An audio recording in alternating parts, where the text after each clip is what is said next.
yani hiyo ni solidarity yani ya juu.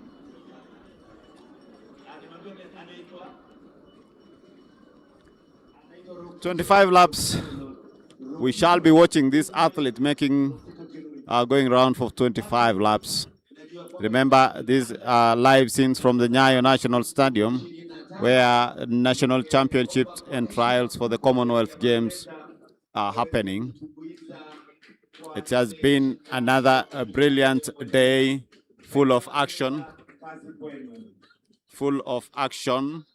And of course, we have been following the action since morning. A number of races have taken place. We've seen champions here. Of course, there are Commonwealth Games champions who are looking forward to defend their titles, but they have to run in a final event so that they can be able to make it to the national team.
And if you're joining us, this is the afternoon session.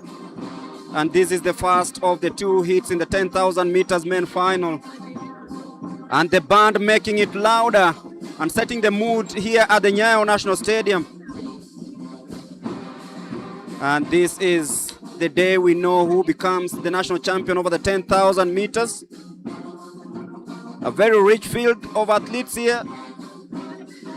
Ishmael Rokito, Daniel Simiwe Benyo, Moses Serem, Emmanuel Kipkorir, just some of the names that will be watching out right here at the Nyayo National Stadium. The temperatures have risen, highs of 22 degrees and expected lows of 16 degrees Celsius.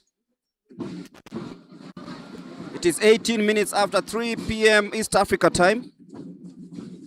In London, it's just about after midday. 25 laps on track as we expect the athletes to try and square out Athanas Kioko, as he likes it, leading from the front with just over 22 laps to go. The common name still packed inside that file.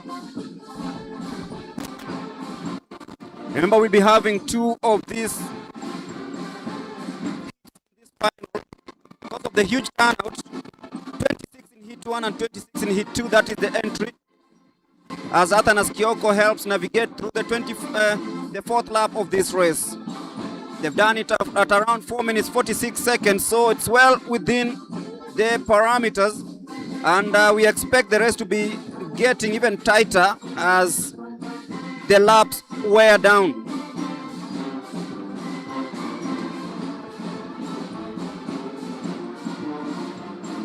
Silas Centura is also in the lineup.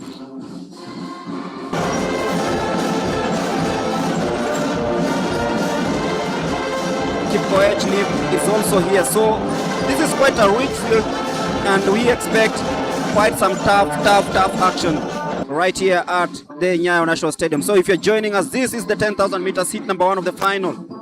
There'll be two of these, and it will be about the rankings and timings posted after crossing the finishing line.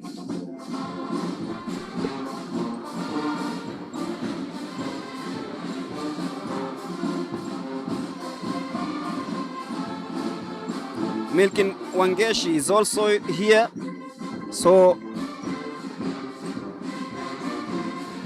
and ultimately we all know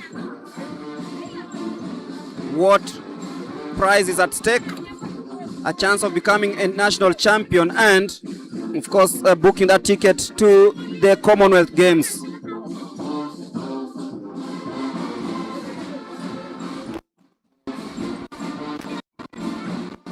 Completing the 5th lap.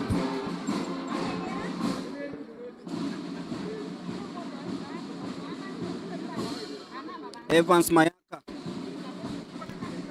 has now seized control of this one.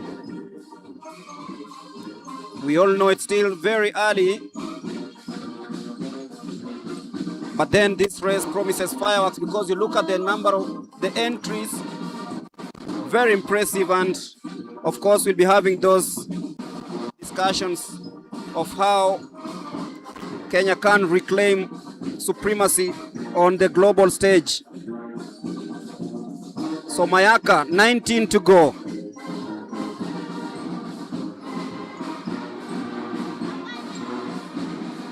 See no sight of Dennis Simiyu Ebenyo yet. He's still inside there. And that is Silas Centura Police, another young man who is very, very promising.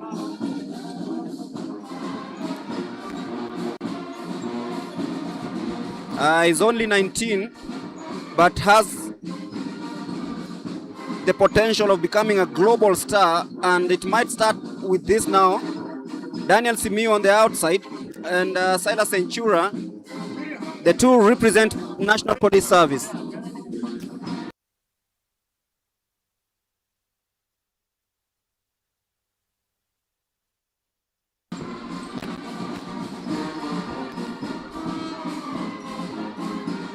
So early stages in this one, 18 to go.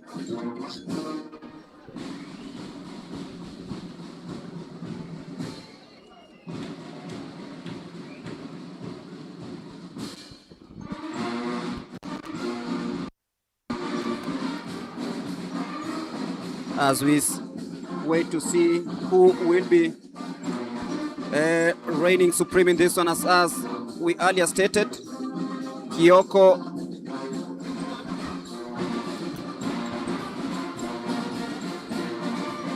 still in the lead here. Nyakamba Mayaka currently in 2nd place. The dominant figures yet to make a move. Can see Simiyu Ebenyo right inside that chasing pack. Is currently occupying 5th spot.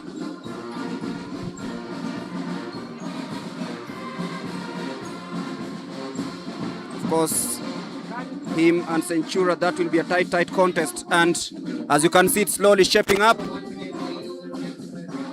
Mulemi, look at Rokito, Matthew, Lokir, and Ebenyo. Those are the athletes to watch in this race. And another gear has been engaged. I normally tell you that these athletes have different gears to engage. And I think the pace has now gone up, and that is why you'll start seeing a line because of the fast pace around that race. Because they are now running fast. Of course, as I've told you, mark the name Lokir. That is Charles Lokir from Kenya Defence Forces. We have Ebenyo representing National Police. We have Matthew. Matthew is also one of the top contenders. Those are some of the athletes you need to watch. And we have also Emmanuel Kipkorir, I think, from National Police. So those are the athletes to watch in this race. Good insights there from Bernard Rotich. And still early stages here. Navigating through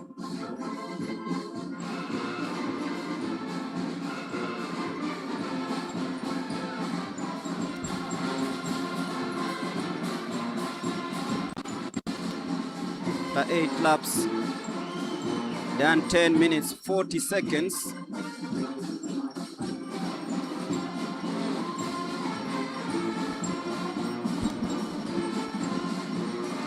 So it is still Evans Nyakamba Mayaka, Charles Karuti of KDF. He's still in there.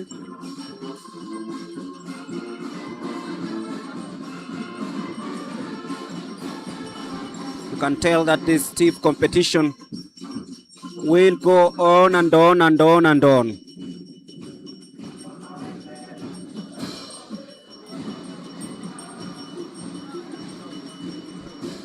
As they pointed out, Ishmael Kirui, Simiyu Ebenyo, Silas Centura, some of the athletes towards. Ishmael Kirui now sitting in 4th place. After 10 laps, still no clear favorite in this one.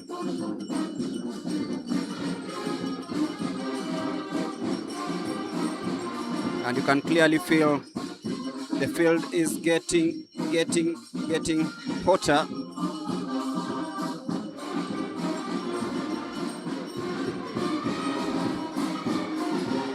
Evans Nyakamba still hanging in there. Maybe he is pace-setting.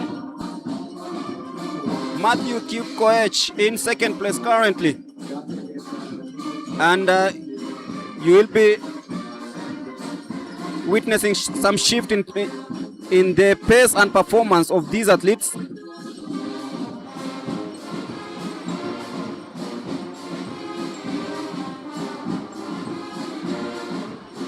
The man on the outside, Charles Katul Kakuri of Kenya Defence Forces, now pushing it in. After 11 laps, they've done in around 12 minutes 54 seconds.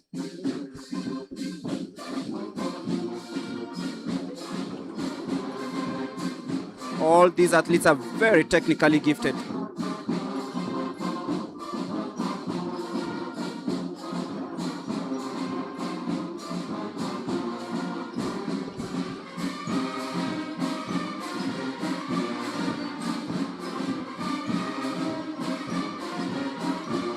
And now hitting the front for the first time is Daniel Simiyu Ebenyo.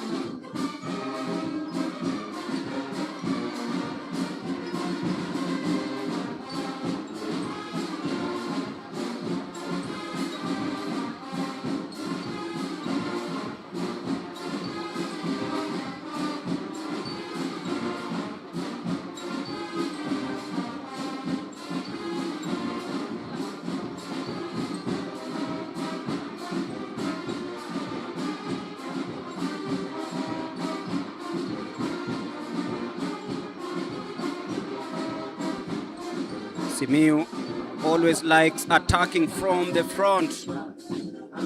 And there he is, Ishmael in 2nd place, Centura in 4th.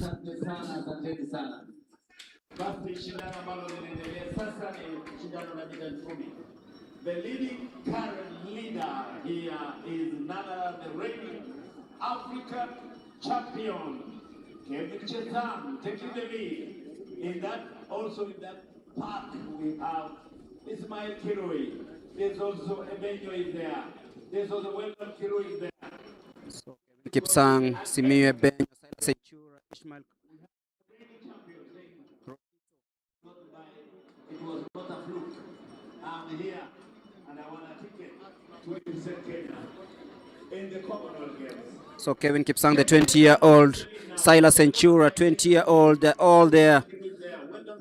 The two who won the trials to the African Games. Edwin Kibet is also there. This is a very, very competitive field. Whoever blinks, then that is it. Edwin Kurgan. That is where is Edwin Kurgan now. Leading Kevin Chesang.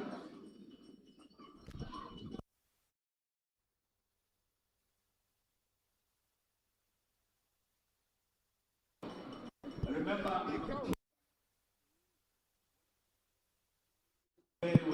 And it's push and shove. Kelvin Kipsang and Daniel Simiu Ebenyo.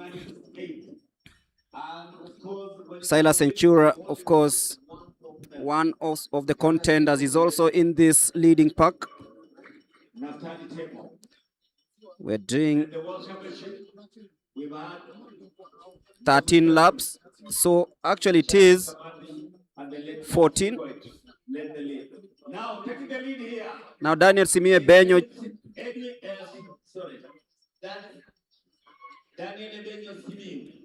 Ishmael in second place. And the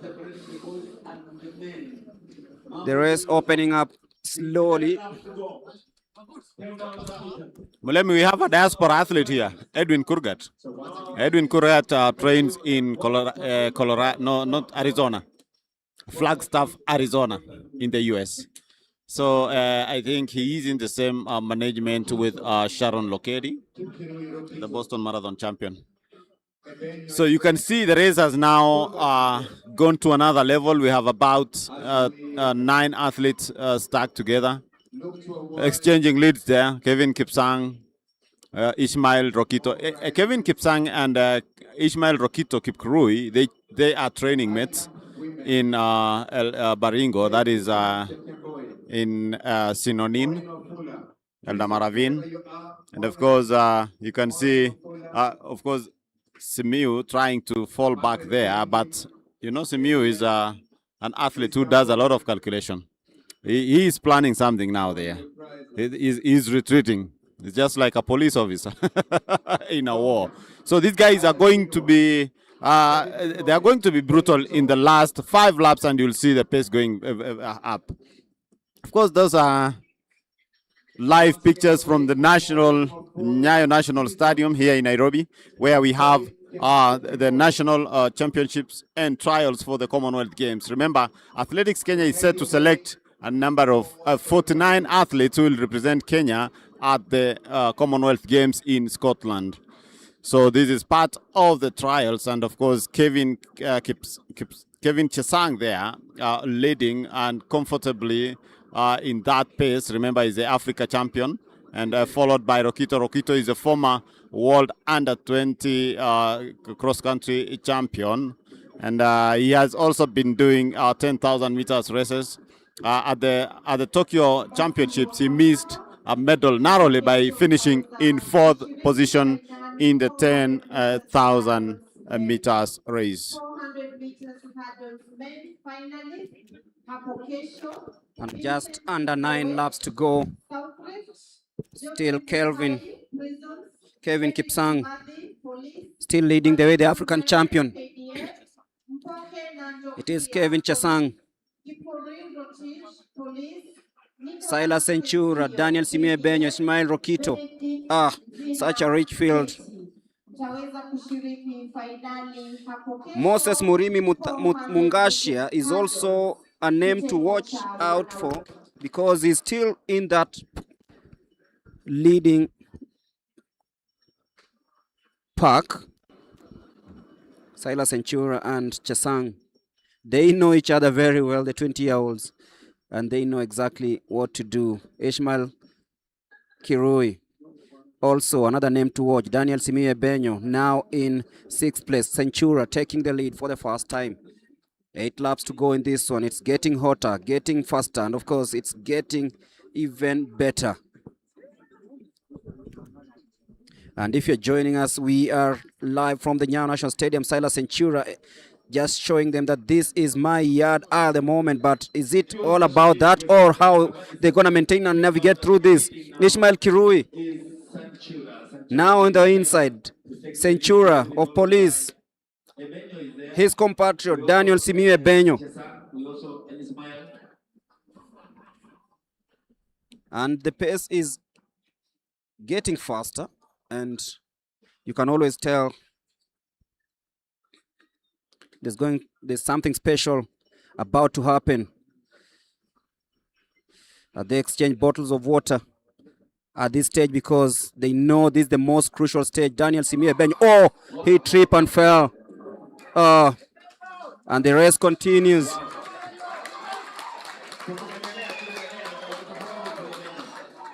He was taking that bottle of water. He was tripped. I know it will be very difficult for him to catch up, but he's a strong man. Bernard, I know he'll catch up with the rest of the group, but he has to work hard to make sure that he keeps up pace with the rest. Yeah, of course, he has to up his game now, and he has to run carefully if he catches up with the team. But I'm told the young man you're seeing in red there is called Brian. That is the recap of the fall. That was really unfortunate. And of course, he is there with the team now. He has caught up with the leading group. And that is what happened in Oregon last time at the national trials, and ended up missing the Olympic Games because of the fall. So I think there's a lot of push there. And I'm told this young man in red is called Brian, and a brother to Ronald Ngetich, who is a student at Oklahoma University in the US. The guy in red. So, of course, 6 laps to go. Of course, athletes are crossing the line there. I can see officials trying to rush on the other side with water. You know, they're running when it's somehow hot now. And the pace there is now steady, and that it was advantageous to Ebenyo, who fell, and he has decided to run from behind the 6 athletes. Remember, there are all 7 athletes in the leading pack, and Centura is leading. Ishmael coming second, Chesang third, Edwin Kurgat, US-based Edwin Kurgat in 4th place, and he normally trains in Flagstaff, Arizona. That is some of the part of the team that came from diaspora to come and compete at home. The goodness with those people who are based in the US, the school is ready to support you to go back home and represent your country. And that is why you've seen they are here in numbers. And of course, Kurgat is currently doing his master's. He's doing his master's in the US. And you can see there athletes trying to hang on. Centura still leading. Kurgat in 2nd place, followed by Rokito and Brian. Chesang there. And of course, Ebenyo trying to run from behind now, being careful and running from the outer lane. And it's getting interesting with 5 laps to go. It's now becoming interesting and more fast, because we have about 4 laps to go, 4.5 laps to go. That is, they are in the curve of the 200 meters stretch, and then taking into the last 100 meters as they head for the last 4 laps. You can see some Ebenyo Simiu there coming from the outer lane. Now is coming to the lead. He has paused, of course. He is urging fans to continue, of course, urging him to go forward in this race. It's really interesting for Ebenyo. It's very rare to see a long distance runner marshalling the fans and telling them to cheer him up, cheer on. And Edwin Simiu is a darling of the fans after that fall, and he's just showing that he's very, very, very much able. Yeah, it seems he'll not be able to continue. And Daniel Simiu Ebenyo will not be able to continue after that fall. It's something that we'll be looking at. Maybe he got injured sometime, and he is urging the young ones to keep on pushing for this one. Edin Kurgat in the lead, Ishmael Kirui in 2nd. Edwin Kurgat, of course.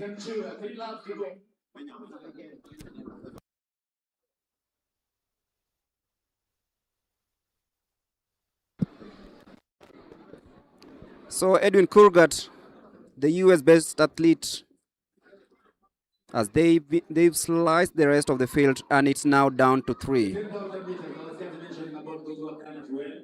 The next of the late Paul College, Moses Samuel and Charles Kaman, who actually done very well in 10,000 meters. But we cannot also forget some of our international runners. Ebenyo seems to have been injured. I can see the first aiders are trying to assist him there, and he's walking comfortably. I hope he's okay. And he was one of the top contenders in that, as you can see from your screen. He is being escorted by the first aiders. Now, the battle here remains with the 3 athletes: Edwin Kurgat, Ismail Rokito, and the third athlete. We will tell you who the third athlete is. Bib number 060. Bib number 060. And of course, it's now getting hotter. 2 laps to go. 3 athletes are still stuck together. In Mombasa, he defeated Lee Evans, and he came to a week later when they competed. He was defeated by Lee Evans. Here he is. I just want to show him. Remember. Here is Charles Asante.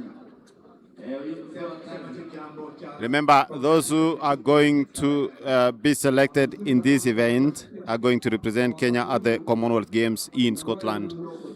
So we have 3 athletes. Of course, Edwin Kurgat, US-based, and they go there. That is the bell, the last lap of this event. And it is Edwin Kurgat and Ishmael Kirui toe-to-toe. Kevin Chesang in 3rd place. It is Edwin Kurgat and Ishmael from Sinonin training camp. It is Kurgat and Ishmael Kirui. It is a battle of 2. And as they navigate through that last lap into the 150, it is Kurgat upping the tempo. Ishmael Kirui checking by. As they come to the 100 meters, they're being cheered around, and Ishmael Kirui decides to come from the outside. He knows that he has what it takes. Will he be the new national champion?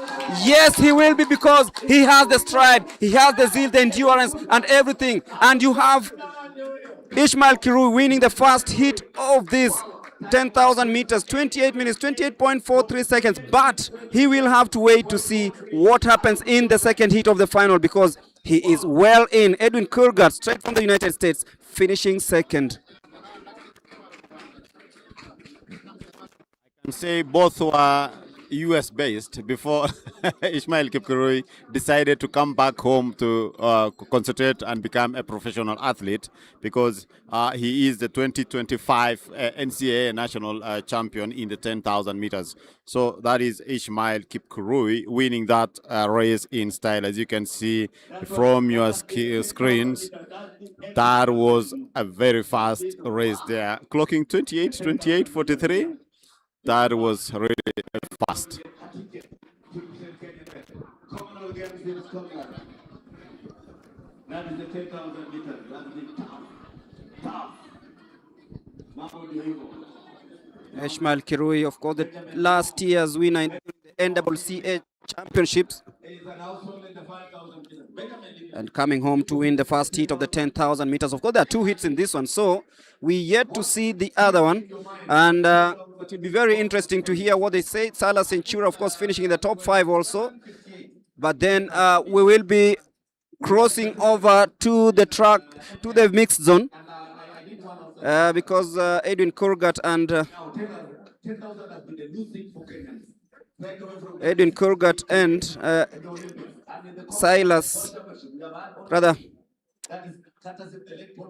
Ishmael Kirui will be speaking to Charity in a bit.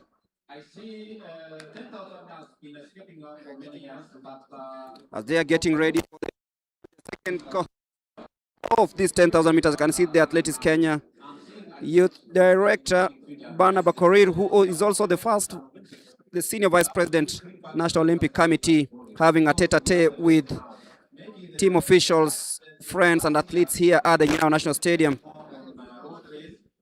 And it will be a minute or so before we get down to the trackside where Charity is. And I'm handing you over to Charity, picking the winners of the podium finishers in the 10,000 meters. Over to you, Charity. Okay, we are joined here by the 10,000 meters. Our finalist, we have Ishmael Rokito. Ishmael, unafeel aje performance yako umeweza kumaliza ukiwa mtu nambari ya pili? Na feel vizuri, ingawa jua ilikuwa sana, lakini tulijaribu our best, so we are still waiting to the other to see if kama nimeingia team. Thank you so much. I'm also joined by Silas Centura. Centura, umewakilisha Kenya pia, na saa hii pia hata kama umeweza kumaliza nambari ya 4, unafeel aje kuhusu performance yako ya leo? Performance leo iko sawa kabisa. Nimeng'ang'ana yangu yote. Kama ni hiyo ndio results nakubali. Yes. Okay. Yeah. Thank you so much. All the best. Thank you. Okay. I'm also joined by the number 1. Kwa majina unaitwa nani? Naitwa Edwin Korgat. Mimi nimekimbia leo 10,000 na nimefurahi kwa nambari la pili. Una feel aje kuhusu performance yako ya leo ingawa jua ilikuwa mingi? Najua tulikuja hapa waliweka 10,000 saa 9 mchana.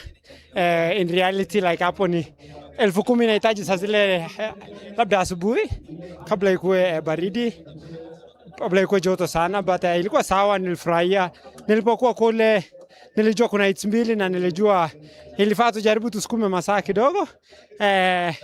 Singekuwa na ile, singetaka kusukuma mapema, lakini nilingoja hadi wakati nilipojua wacha nisukume at least nikuwe nambari 1, 2 ama 3, at least ni secure hiyo spot yangu. Okay, asante sana na kila laheri. Asante. Okay.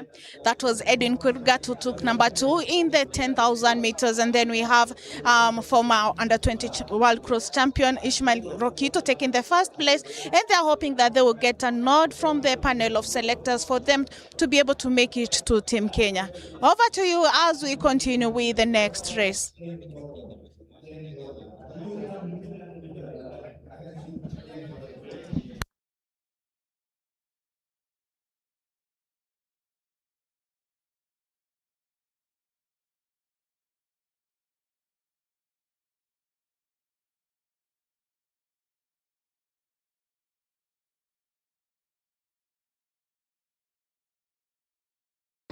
And now time for the second heat of this 10,000 meters men final. 28-28 is the time to beat. Remember, after this you'll have the 800 meters semi-finals.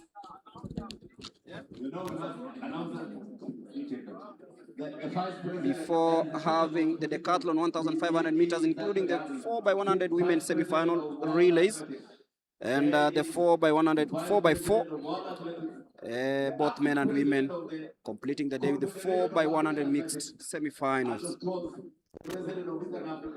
So the lineup is ready for the second heat of this 10,000 meters.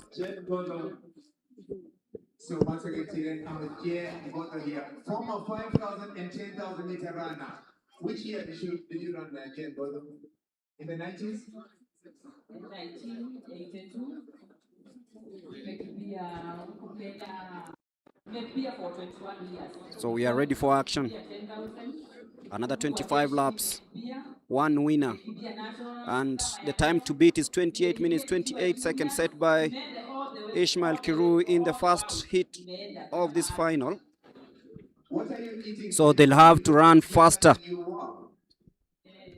because if they don't, then we'll have a new national champion. That's the unfortunate incident that saw Daniel Simie Benyo tripped.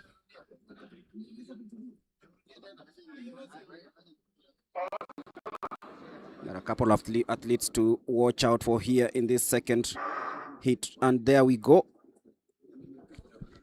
Sasa hii ni finali ya pili ya mbio za mita 10,000. The likes of Joseph Karanja of Kenya Prisons. So 25 laps on the track. But ultimately we'll be waiting to see who emerges victorious as they take that inside lane and of course size themselves up for yet another 10,000 meters.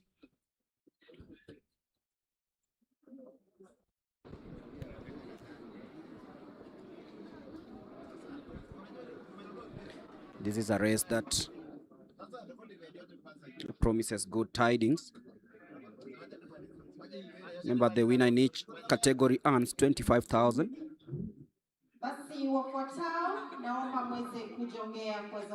Remember, the event is being sponsored by KCB. Dial star 522 hash to access your mobile banking services.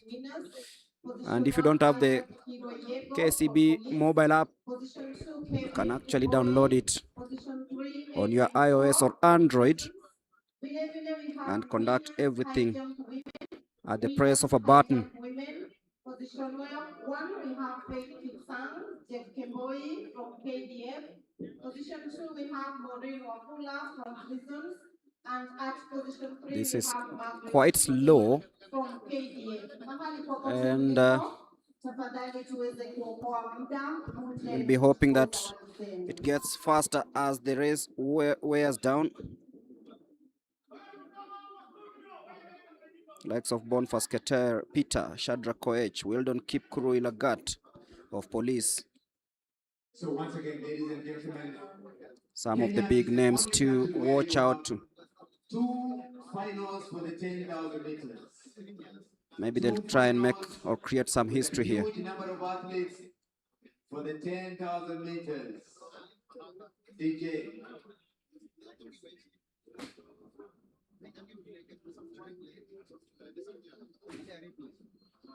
Faith Kipsang Chokeboy na Maureen Wafula waje kwa zawadi ya high jump women.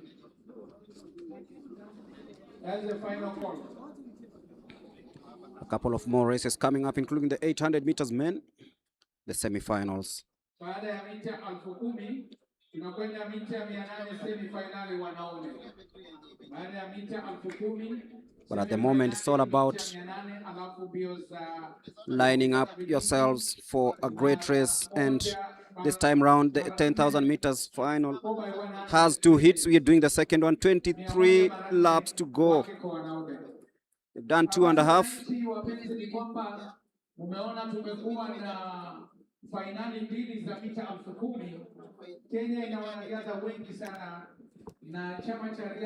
As Bernard Rotich put it rightfully, Kenya is trying to reclaim its lost glory. That's why the upcoming talent, Silent Centurion, Kevin Chesang, Ishmael Rokito, Ed Kurgat, Edwin, some of the athletes to watch out in the coming future.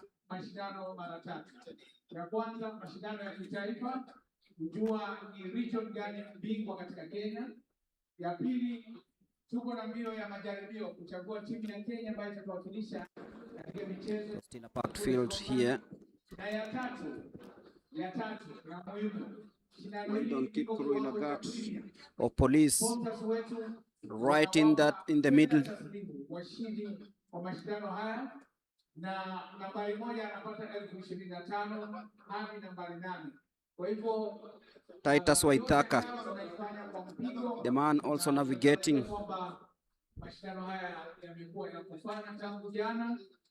from the inside. Viongozi, baadhi ya viongozi ambao wako hapa wakiongozwa na rais wa chama cha riadha nchini ambaye ni vice president wa World Athletics, Lieutenant General retired Jack Tuwei, na viongozi mbalimbali ambao wamefika hapa.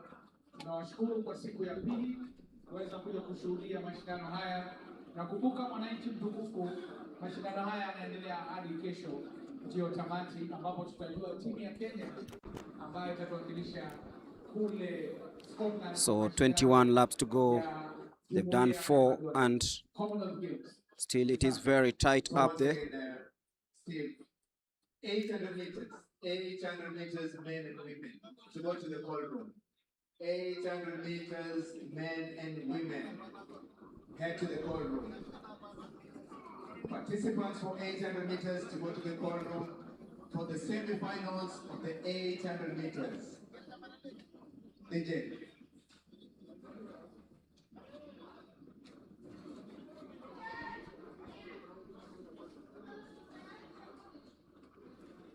There's still much to run for, but clearly you cannot tell who's gonna take this one, because after 5 laps, then we still here having almost all the athletes closer to each other. So that tells you that this is a very competitive field. After 5 laps, they've done around 5 minutes 30 seconds. It means it's getting faster, and it will be shaping up in a few.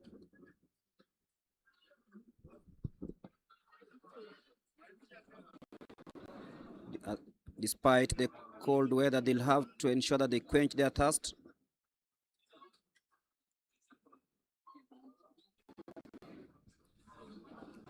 So averagely, they're doing a pace of 1 minute 0.06 seconds on each lap. Being a 10,000 meter final, then that's well within the parameters. So 19 to go at 6:52.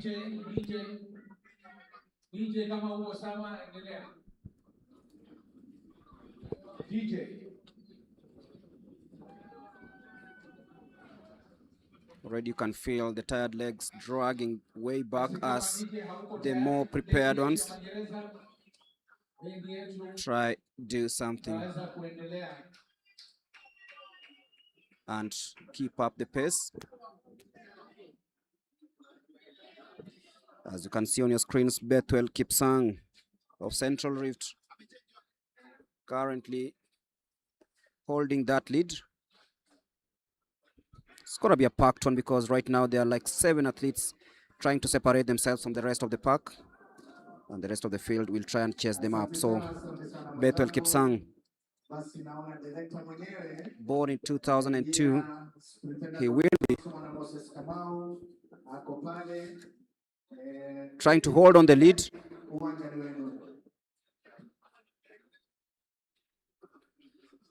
As they navigate through 18 laps to go in this one. Remember, this is the second heat of the final of the 10,000 meters. After that, we'll be having the 800 meters coming just after this very race. Remember, this is a 3-day action here at the Nyayo National Stadium. The national championships come trials for the Commonwealth Games to be held in Glasgow, Scotland. Charles Kiboino of Central Rift now assuming the lead for the first time also.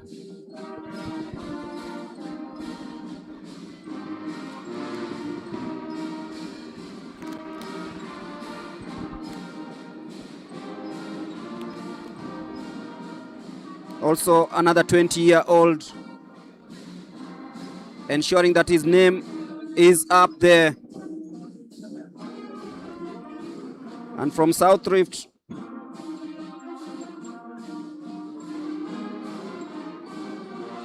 we'll be having Kevin Chesang. I'll be confirming that in a bit. But Charles Kiboino currently dictating the pace there.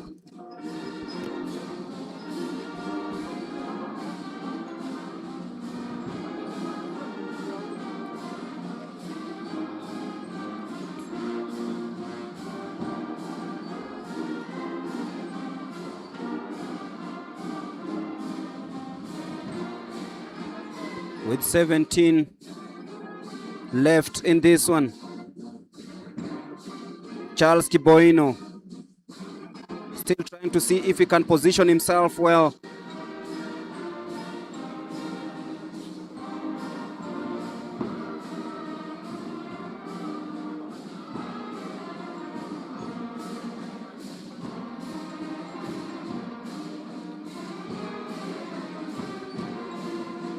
After 9 laps, they've done around 10 minutes and 9 seconds.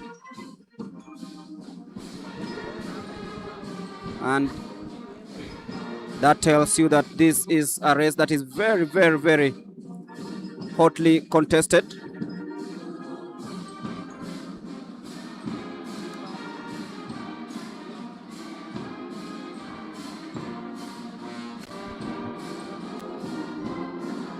Nick Kitundu of Southern just checking on his watch to see how well he's faring in this race.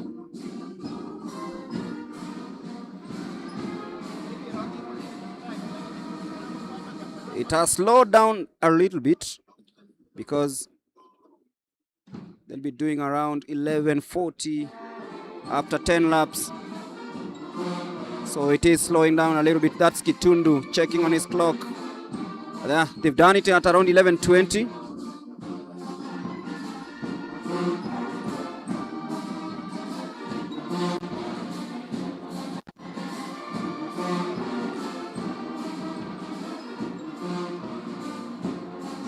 Charles Kiboino still in second place in this 10,000 meters, heat number 2 of the final.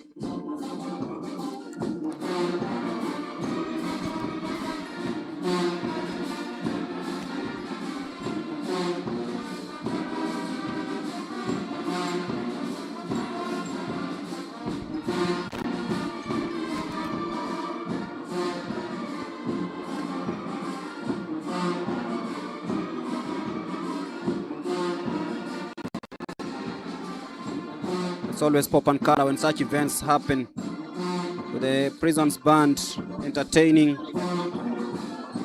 the spectators and the athletes at large.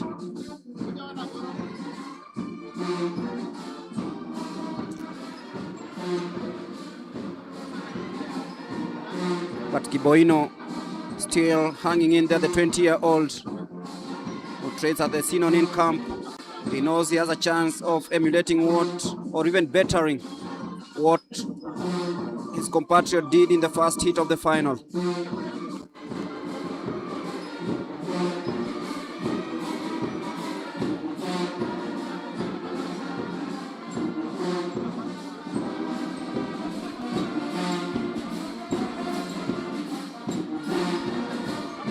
So the two in the current lead, Laban Kiptoo-Kosgei and Charles Kiboino.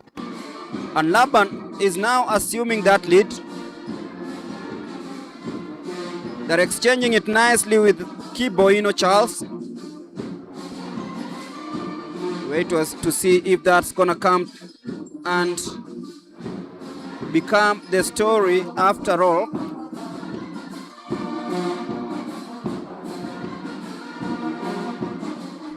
Kiboino and Laban Kiptoo.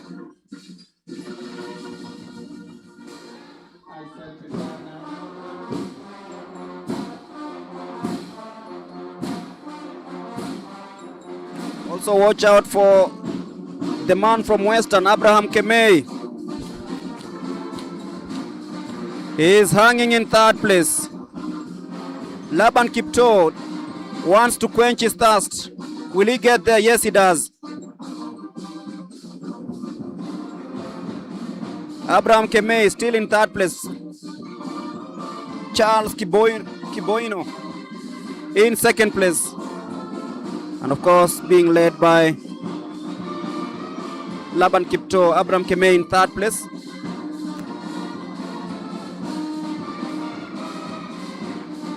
Just over 12 laps to go. And they'll be doing it for around 14 minutes and 42 seconds.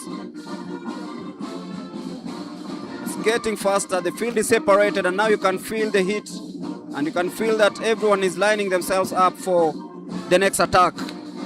So still in that order, Laban Kiptoo, Charles Kiboino, and Abraham Kemei of Western.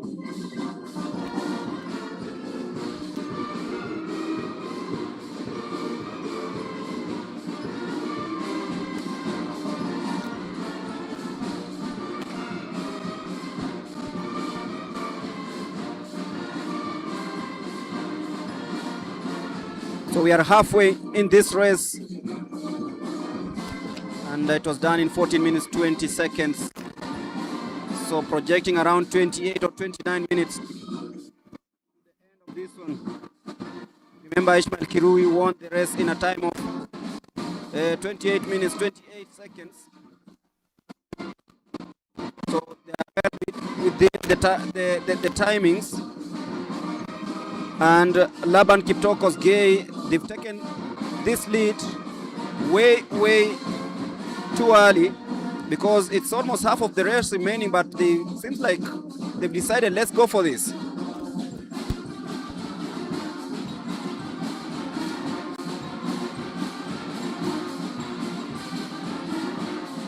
There they are, Laban, Charles, and Abraham. Laban Kiptokos Gay. Just showing the stamina to see this through. Interestingly, the two are 20-year-olds. Kiboino, the 21st of December 2006, with Laban also another 20-year-old born on the 9th. Actually, they're both 19, so they'll be celebrating their 20th birthdays later on. Abraham Kemei seems to be the more experienced, born in 1999.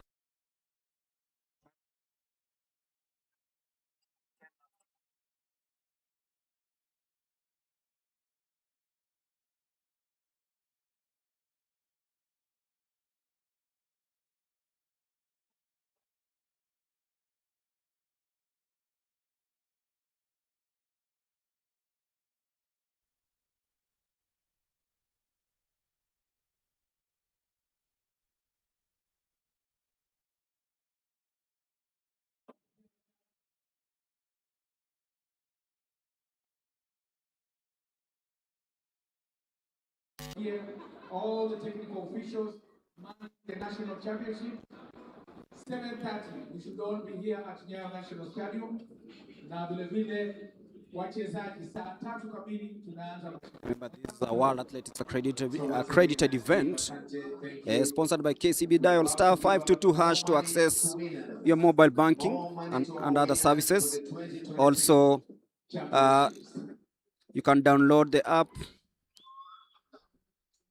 on your iOS or Android KCB mobile app and get served at the comfort of your seat, and of course with the touch of a button.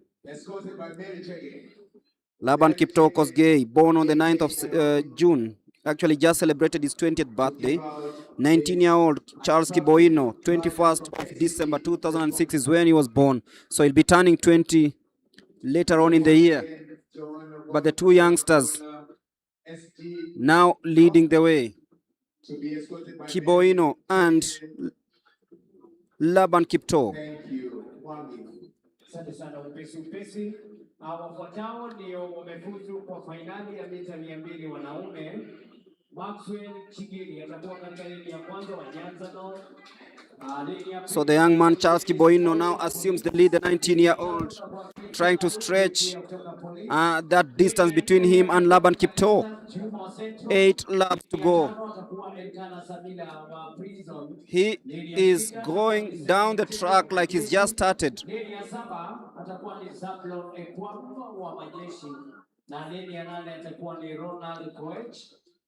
National Police. Hao ndio wataingia fainali ya mita 200 wanaume hapo kesho. Narudia, Maxwell Chingili, Dennis Mwai, Clinton Alubi, Kalisa Juma, Elkana Sabila. 7.5 laps to go in these 10,000 meters. And of course, you're looking at a race that they'll be trying to beat the time set by Ishmael Kirui earlier on in the first hit. So Charles Kiboino has a huge task of ensuring that he matches or even betters that to become the national champion. Has he gone a little bit too early? We don't know yet, because it is 7 laps to go. Charles Kiboino still leading. Laban Kipto falling a little bit back. 20-30 meters separating the two athletes. And the man from Western, Abraham Kemei, still chasing shadows. He's fallen way back. So it is going to be very interesting. Tungependa kurekebisha Maxwell Chingiri ni wa Nyanza South, sio Nyanza North. Nyanza South.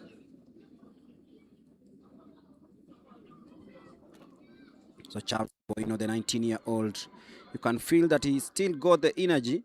Seems like he just started the first lap. So it's going to be very interesting to see the time he's going to post as he crosses the finishing line. With just about 6.5 laps to go, that's Kiboino, the 19-year-old from Central Rift. He's left Laban grasping for air and distance. Laban now in second place. He seems not to have a reply to what Charles has posted on him. Just over 6 laps to go. And it is still very tight for third and fourth place. But for position 1 and 2, you can always tell it's going to end that way. Joseph Nzioki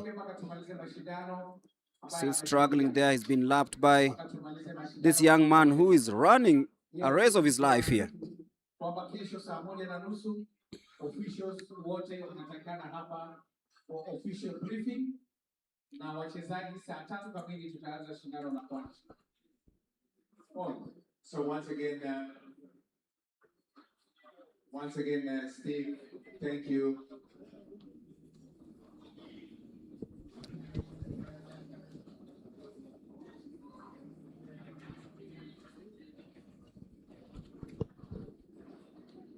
That is Charles Kiboino with 5 laps to go. So once again,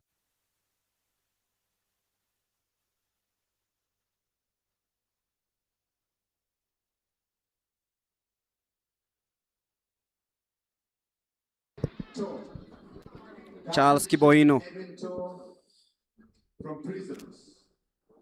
He looks fresh, the 19-year-old. 15,000 shillings. The prizes being awarded by He started stretching this distance earlier on, and he knows that he has what it takes to take it all the way. 4.5 laps to go in this 10,000 meters. There he is, the man of the moment. National Police Service. It is his race against time. National Police Service. He knows that he's got everything 20,000. to get this done. The prize giving ceremony of course underway, and Charles Kiboino knows that he has 4 laps to go. 28 minutes 28 seconds is the time posted by Ishmael Kiru in the first one.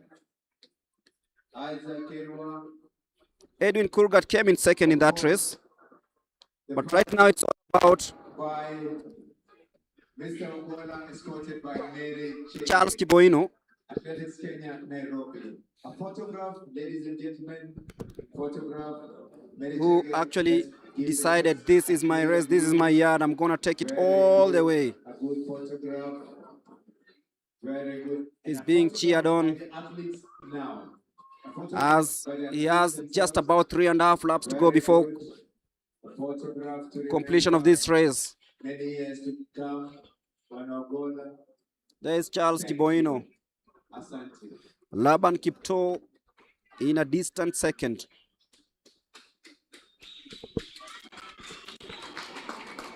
He's been cheered on, but he's got company too. That is Joseph Nzioki, but not in second place. Tunamshukuru kabisa Secretary General wa National Olympic Committee of Kenya. There you go, second placed Laban Kipto in that Adidas. Just trying to see if he can hang on there. Abraham Kemei is fallen to third. There he is, trying really hard to try and catch Laban. Semi-finals, 800 meters. But it is Charles Kiboino who knows that he has just about 2.5 laps before he completes this race. He might not achieve the 28 minutes, 28 second time, but he's done his best. And I feel he is the one to decide what time he's going to finish in that.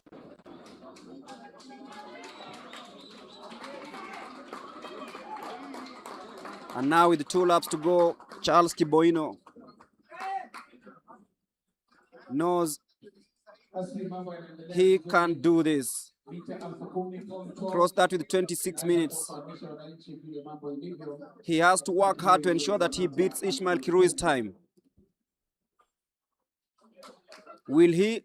We are yet to know, but Kiboino has the potential. He's been cheered from all corners. Laban Kipto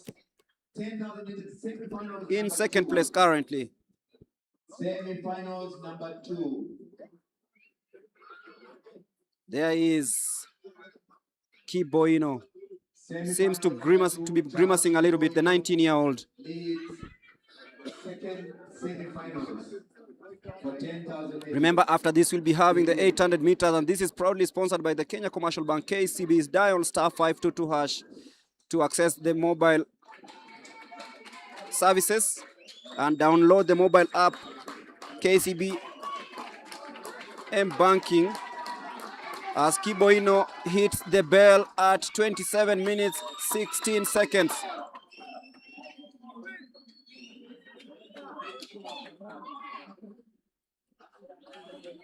We'll be looking at what time Laban Kipto crosses the finishing line. He is way, way back, a distance of around 150 meters.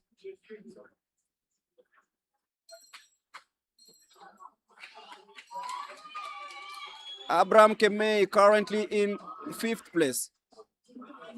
But we are trying to see what time will be poised by Mr. Charles Kiboino. He is being cheered home.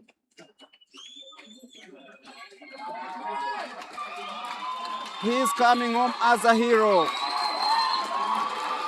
He wants to beat that time. Charles Kiboino, the 19-year-old. He is being cheered home. Will he be the new champion? Yes, he will. Charles Kiboino beats Ishmael Kirui's time to become the new national champion over the 10,000 meters. What a race this young man at only 19. He has made sure that he becomes the new national champion. And of course, he should be in the plane to Glasgow for the Commonwealth Games. And that means, of course, Ishmael was slower about 7 seconds. That is 28. And I can guess who is in the team. Just guessing. I'm not making the team here, but Kiboino and Ishmael, combine it with Edwin Kurgat, I think that is the team to the Commonwealth Games. But it depends with the final list that we have to wait for the final results. But that was a good race from this gentleman. I need to talk to him to know where he comes from, where he has been training from. But I think, of course, when we were talking to Ishmael earlier, he said that they need to really run faster because qualifying for the World Championships next year, you need to run a lot of 26 minutes in 10,000. I think you saw the qualification marks. So it's getting lower each year, and for those who are going to compete in Beijing next year, they will dig deeper. That means they'll have like just a minute or so to cover, just to be in the standard qualification time. It's not gonna be easy, but it's possible, and we will be waiting to hear what Charles has to say, the 19-year-old who should be celebrating his 20th birthday on the 21st of December. And the young man has run a very good race. 20 minutes, 21 seconds, 0.54 to win the 10,000 meters heat number 2. What a race this young man had. He was alone, but then he was cheered on, and he went on to claim victory. And of course, he's been crowned the new national champion. I'm here with a beautiful lady, Mercy Okech. Record holder for Kenya, 400 meters. How are you, Mercy? What is your record now for 400 meters, Mercy? I saw you in Gaborone, Botswana. How was it? So we'll also be getting ready for the 800 meters semi-final. 2 hits in the men. Actually, there are 3 hits in this one. So in heat number 1, we have Shem Kiprono, Stephen Kibet, Laban Chepkwony.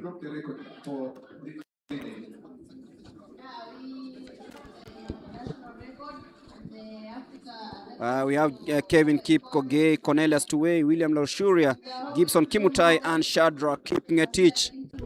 That's the lineup for the first heat of this 800 meter semi-final. 3 hits in that and 2 laps on the track. The current record holder for 400 meters. As we very quickly move to the 800 meters, semi-finals. Chepkwony is there, ADF. Chepkwony. Chepkwony.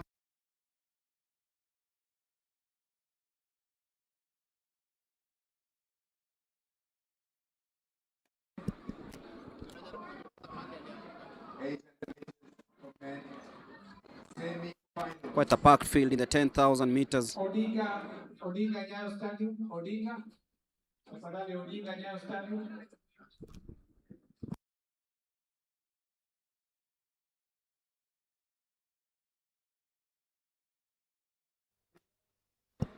Odinga Nyayo Stadium. So once again, ladies and gentlemen, we're back on. As we try to see an incident that happened earlier on, Daniel Simiwe Benyo, he was tripped and eventually dropped out of the race.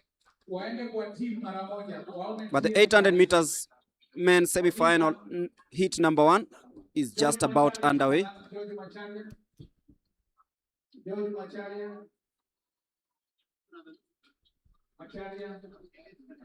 So once again, let's see 800 meters semi-finals number 1. Lane 1. Shem Kiprono. Shem Kiprono of Nyanza South. 2. Stephen Kibet, Western. Stephen Kibet will be starting from lane number 2.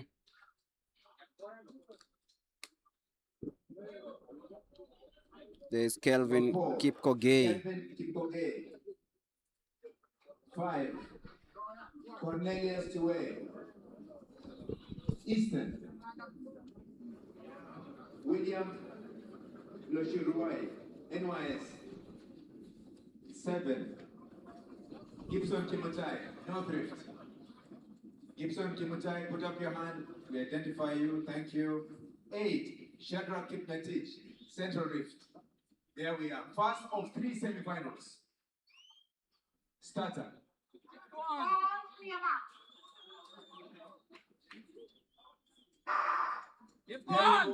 First of 3 semifinals. The first 2 plus 2 fastest losers will be taken. So this is the first heat of the 800 meters semi-final. There are 3 of those coming up. There we go. 2 laps of the track. 800 meters. Laban Chepkwony is there. Laban Chepkwony of KDF, very experienced runner, 30 years of age, with a mark of 1 minute 46.82 coming into this one.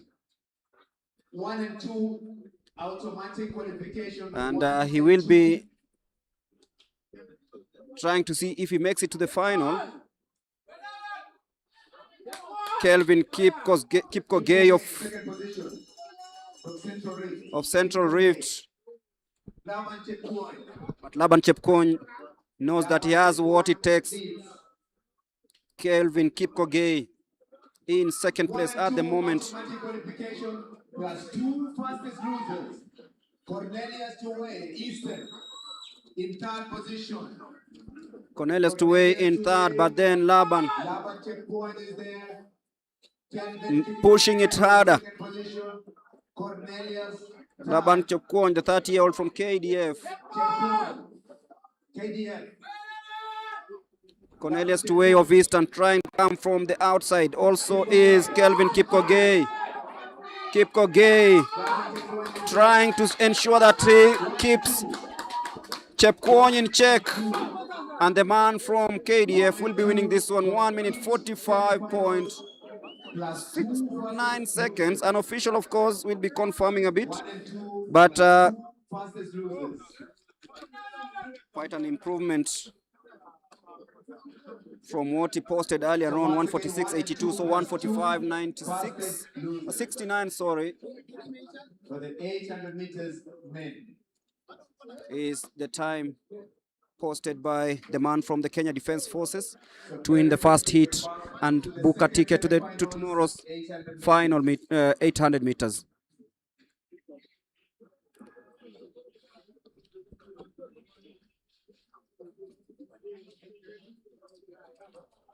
So 2 more hits to go. In hit number 2, Emmanuel Kiplangat Kimosop of the university is born in 2003. Bryvon Kipto, Nicodemus Kirui, Nicholas Kiplagat, Aaron Cheminingwa, Collins Ngetich, Bran Kipto, and Wycliffe Kinyamal. So lane 1, Emmanuel Kiplagat Kimosop. That is Kimosop. Thank you. In an orange from universities 2. tee. Premium Kipto, 30. 3. Nicodemus Kirui, KDF. Nicholas Kiplagat. That's Nicholas Kiplagat. Kebene, KDF, is in lane number 5. Aaron Cheminingwa, 6. From Prisons, that is Aaron Cheminingwa. 7. Collins Kipkoech Ngetich, South Rift. And lastly, we have North Rift. Bran Kipto. So missing is Wycliffe Kinyamal. Kinyamal is there. Current Commonwealth champion, Wycliffe Kinyamal. Yeah, he's there in lane number 8, Wycliffe Kinyamal, the reigning Commonwealth champion. He also wants to be part of the party.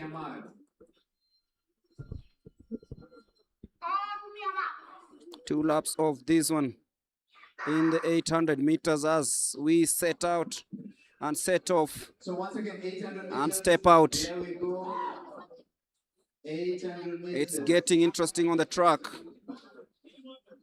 Kinyamal, Cheminingwa, Kipto. It's going to be very interesting. Kinyamal, the tall figure on the outside, the man from the Kenya Defence Forces. That is Nicholas Kiplagat. Was in Tokyo last year for the World Championships. Was at the World Athletics Championships in Tokyo. That was last year in 2025. He's now easing. That is Kebene, Cheminingwa, Kinyamal as they hit the bell at 52 minutes 9, 52 seconds 9, 52.9 seconds. Prisons is there. Very tall. Kebene is still holding on. Kinyamal currently in second. In second position. Wycliffe Kinyamal. There he is. Wycliffe Kinyamal. It is Kinyamal and Cheminingwa coming from the outside. Kebene in third place, in second place currently. It's gonna be very tight, this one. That is Brian Kipto trying to come from the outside lane. Kinyamal, Kipto, Kebene, and Brian Kipto will just try and sneak into second. Kinyamal takes it and will be in the final. 1:47.08. Plus 2 fastest losers. Plus 2 fastest losers. 4 by 100 meters. 4 by 100 meters. Both men and women wapige ripoti quorum haraka iwezekanavyo. 4 by 100 meters. Both men and women wapige ripoti quorum haraka iwezekanavyo. Site went down. Kinyamal just about edging Kebene and Brian Kipto to settle that second hit. 1:47.08, of course, is the time. But look at Brian Kipto. He might have come out a little bit late. And wote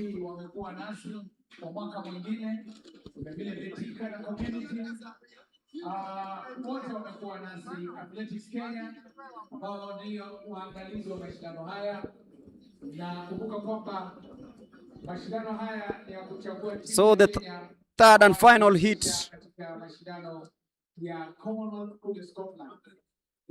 Abednego Cheruiyot, Hilary Keter, Kelvin Loti, Brian Masai, Silas Kipkorir, Alex Kipngetich Ngeno, Kevin Kimutai and Larry Marin. Kwa sababu bado vijana wanang'ang'ana, wale wameingia finali na wakakuja top 8 watapewa zawadi. Kwa mambo ndio hivyo. So once again, Steve Asante, the last of 3 semi-finals. Lane 1, Abednego Cheruiyot. 2, Hilary Keter, Kati. 3, Kevin Kimutai Loti, Prisons. 4, Brian Musioka Masai, KWS. 5, Sina Kipkorir, Central Rift. 6, Alex Ngeno Kipngetich, Prisons. Alex Ngeno Kipngetich, put up your hand. Thank you. Kelvin Kimutai, Western. 8, Larry Marine, Southern. There we go.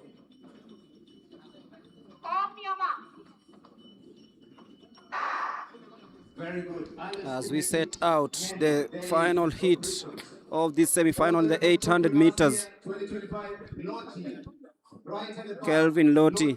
Very dangerous. It was in Tokyo last year for the World Championships.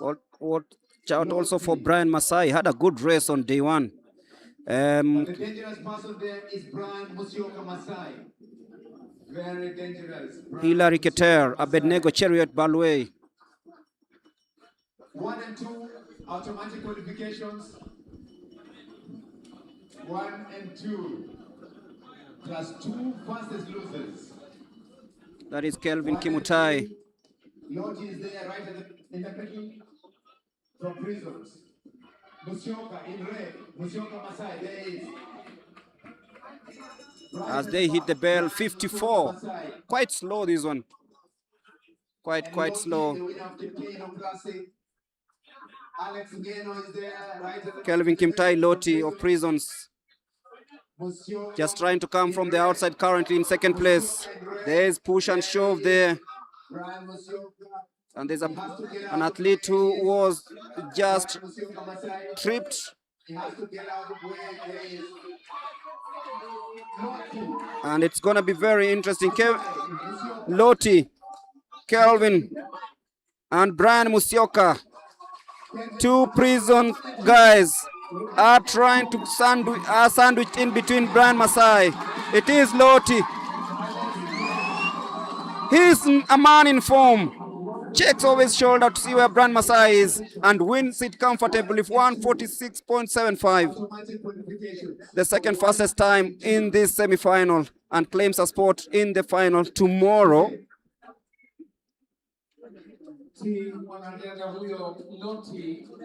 Alex Kipngetich Ngeno claimed 3rd place, with Brian Masai claiming 2nd place. Namba 1, 2 anapata tiketi ya kuingia finali, Wale wengine wawili wataamuliwa kulingana na time. And there was an incident down the track. Athlete Brand Musyoka just came from the USA to try and qualify for Team Kenya from University in America. Basi 4 by 100 meters. And now it's time for the 4 by 100 meters relays, a race that will be coming shortly, 4 by 100 meters. and then to be followed by the men's race.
That is the replay of the 800 meters men semi-final 3. As you can see on your screens, it's heel to toe for Loti as he smiles all the way to the finishing line, winning that semi-final in a time of 1:46.74, ahead of Brian Masai from the United States and Ngeno from Kenya Prisons. It's Prisons 1, AK Diaspora 2, Prisons 3. As we shift our gears now to the 4 by 100 meters, both men and women. And those are some of the results from the semi-finals. Semi-final 2, Wycliffe Kinyamal reigning supreme in 1:47.06. Nicholas Kiplagat, second position.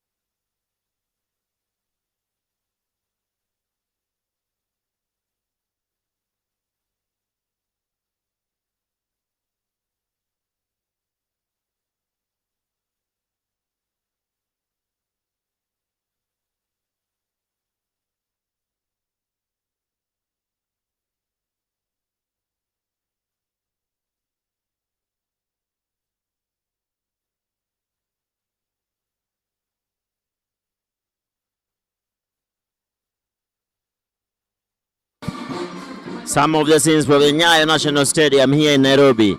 That's the Kenya Prisons Band. Kenya Prisons Band. With a host of musical instruments on the bass, on the saxophone. Getting this live from Nyayo National Stadium. Kenya Prisons Band, one of the best bands we have in the country.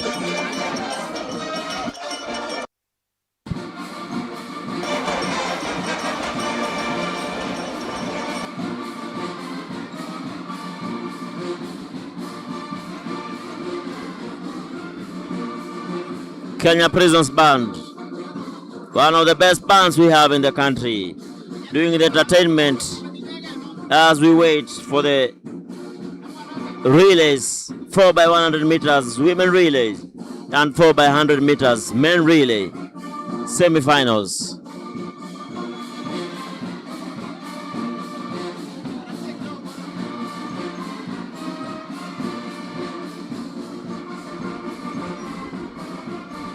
Rumba Melody is coming down here from Nyayo National Stadium. Kenya Prisons Band entertaining everybody here at the stadium. as the weather has dropped to around 17 degrees.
Beautiful scenes here at Nyayo National Stadium. Kenya Prisons live band doing the honors.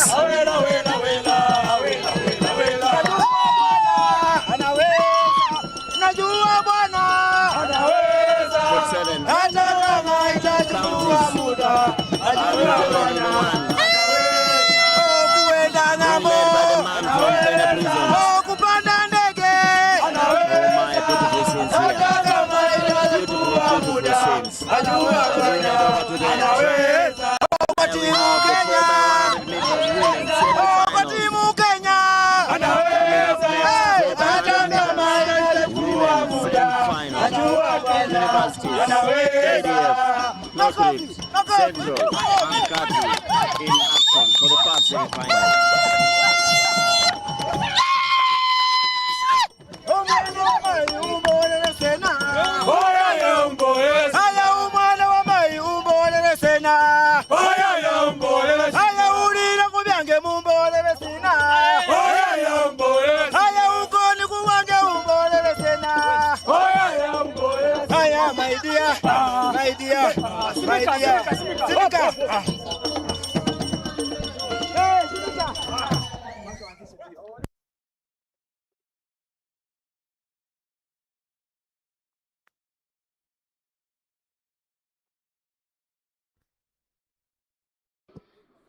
Thank you so much. Universities in lane number 2. Two, we have universities. Lane 3, we have KT. Lane 3, Kati, Technical Training Institutes. Lane 4, Central. 5, we have Nyanza North. Lane 5, Nyanza North. And lane number 6, KDF, Kenya Defense Forces.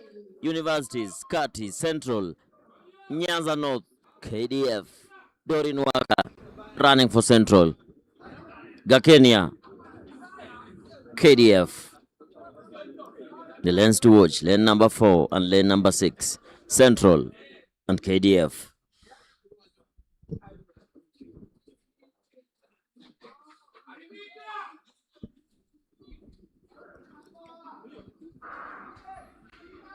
Very good start from the girl from the universities, but Dorin Waka closes in on the athlete from North Rift. Gakenia in the lead for KDF. Gakenia, KDF in the lead. Central being second right now. KDF in the lead.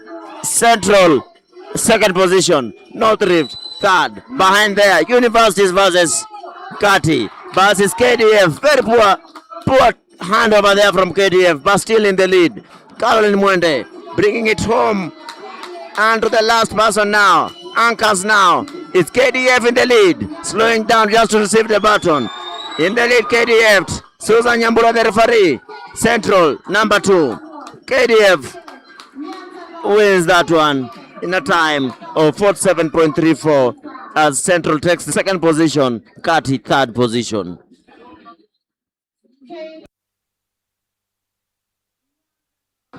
Even with the poor changeovers from the KDF, they still reign supreme. But that one has to change tomorrow if they are going to medal. Kenya Police have a very good squad. Kenya Police, National Police Service have a very good squad. They'll be running in this second semi-final. They have reigned supreme in this event for many years, more than 5 years, back-to-back victories in the 4x100 meters women. Really.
Battle of the Titans.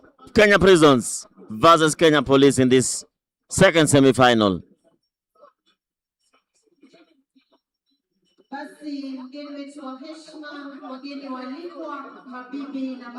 Kenya Prisons will be running in lane number 2. National Police Service, being led by Eunice Kadogo, will be in lane number 4. NYS, lane number 3.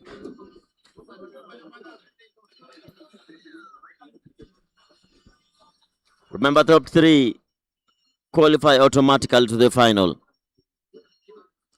Top 3 automatic to the final, and the fastest 2 losers from the 2 semi-finals.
Since coming live from the Nyayo National Stadium, courtesy of Kenya Commercial Bank, KCB, and Athletics Kenya, AK.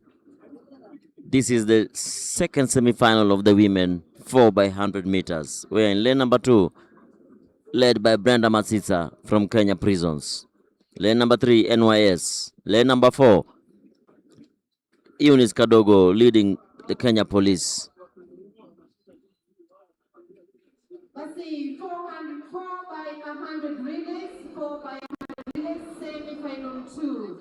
Lane 2 we have Prisons, NYS, National Police Service, Lane 5 we have North Rift, Lane 6 we have Nyanza South, Lane 7 we have Southern in lane number 7. Team win.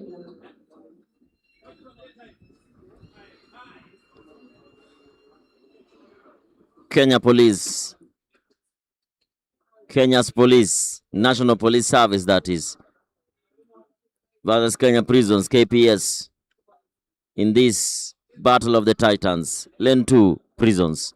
Lane 4, Police. Lane 7, Southern. NYS tucked in the middle at lane number 3.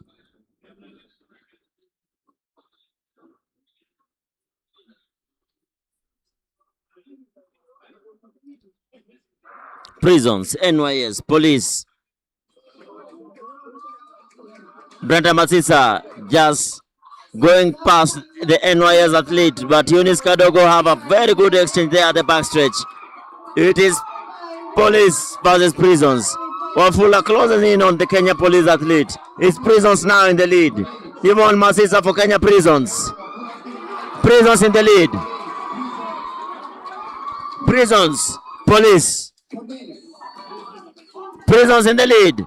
Esther Bagari being given the baton in top. That's Esther Bagari. Is Prisons winning this one, taking hold of this particular semi-final in 45.80. Prisons reign supreme. Prisons reign supreme. KPS beat the NPS. Kenya Prison Service beating the National Police Service.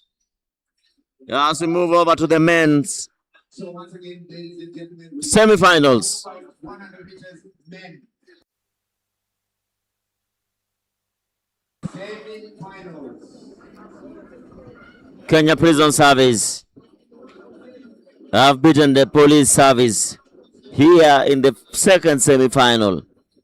Tomorrow will be fireworks. It will be Prisons versus Police versus KDF.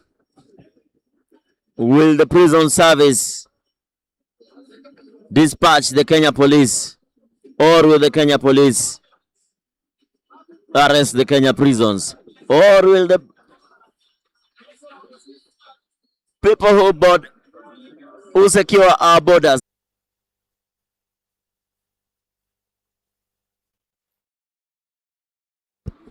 first semi-final of the men 400 meters, 4 by 100 meters, lane 2 NYS, lane 3 Central, lane 4 Prisons, lane 5 Western, 6 Kati, 7 North Rift,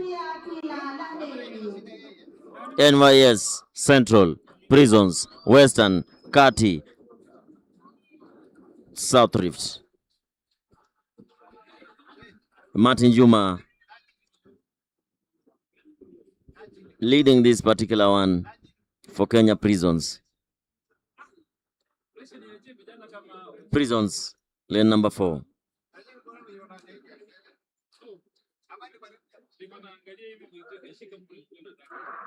And it's a good start from Martin Juma from Kenya Prisons as he narrows. Poor baton exchange, but it's Kenya Prisons in the lead. Kenya Prison Service still in the lead.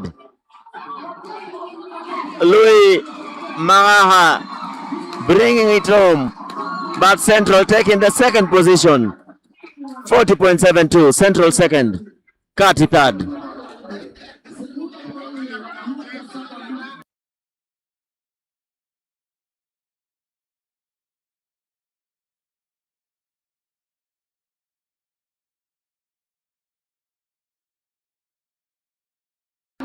This is one of the races where you blink and you find it finished. Prisons winning this one. Central second, Kati third.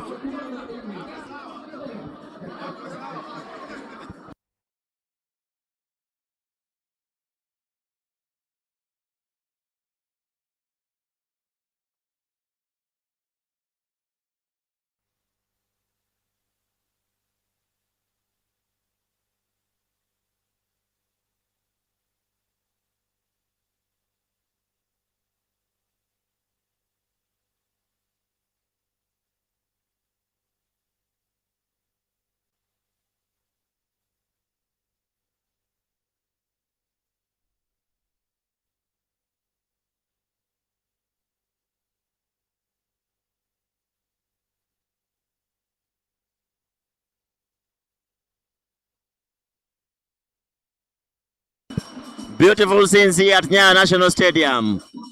4 by 100 meters relay for the men. Second semi-final. It's Southern being led by Kimeu, lane number 2. Coast, lane number 3. Lane number 4, National Police Service. Lane number 5, Nyanza. And lane number 6, Eastern, being led by Martin Tyson Juma. Tyson Juma for Eastern in lane number 6. Wasike Moses, National Police Service in lane number 4. And Kimeu, the 400-meter athlete, starting for Southern in lane number 2.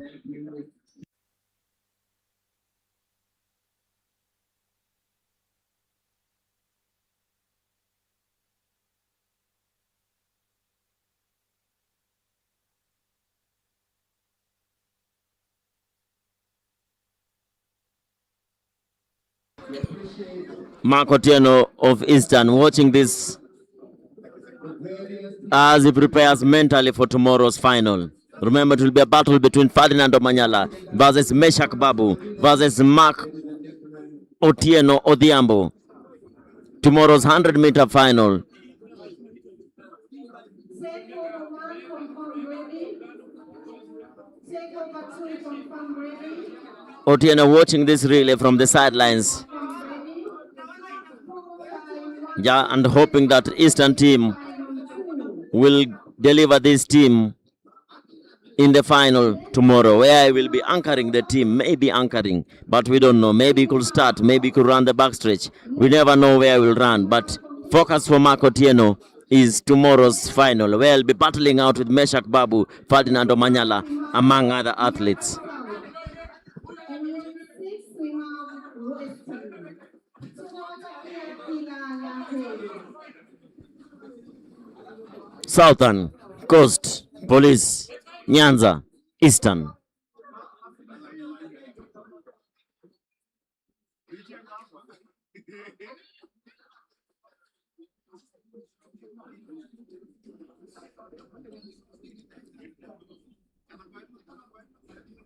Wasike leading the men from the Kenya Police. Tyson Juma for Eastern. Kimeu for Southern.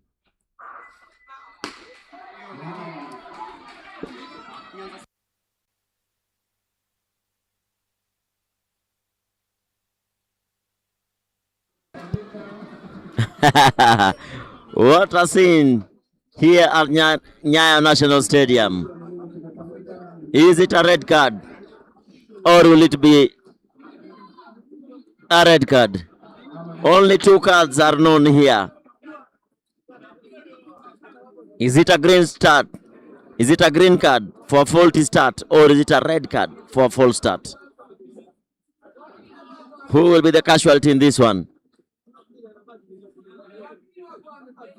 Who will be the casualty in this one? And it's a red card for the lane number 5. It's a red card. Oh my goodness. 4 teams now left in this one. Southern, Coast, Police, and Eastern.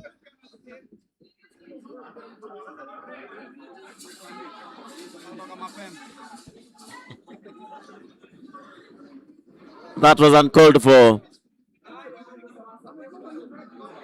Athlete from Nyanza. And Nyanza will hit the showers very early, as all the 4 athletes now headed to the showers. But will they get the shower right now or will they wait for the evening? Lane 5, all 4 athletes have to exit the stadium and into the showers. Of course, being escorted by the officials. All this is coming courtesy of Kenya Commercial Bank, KCB, and Athletics Kenya. Southern, Coast, Police, Eastern in this semi-final. Second semi-final of the men 4x100 meters.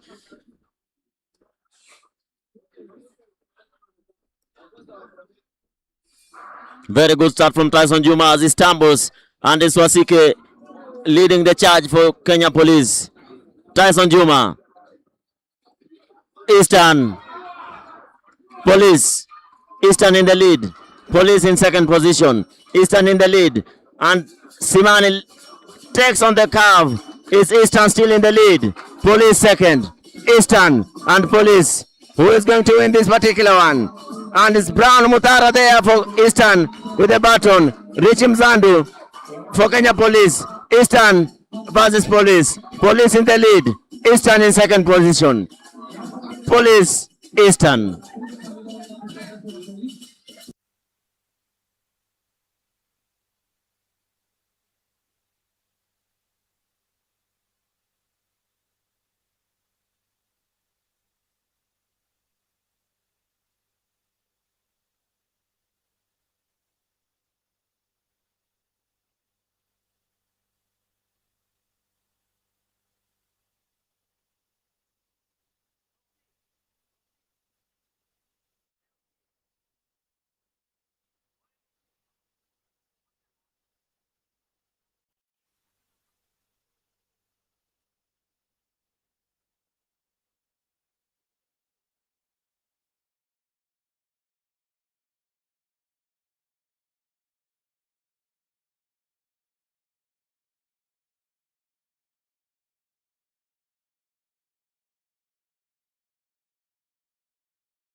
The reigning defending champions, Kenya Defence Forces, being led by Justin Isaboke, will be running in this one in lane number 5.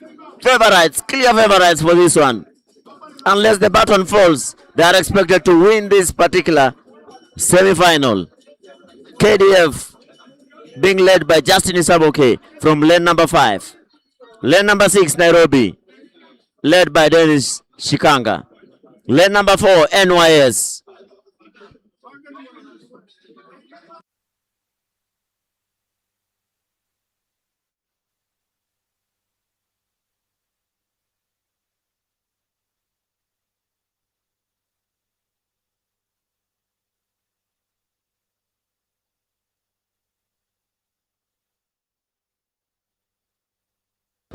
For the KDF, it's Isaboke, taking it to Ekwam,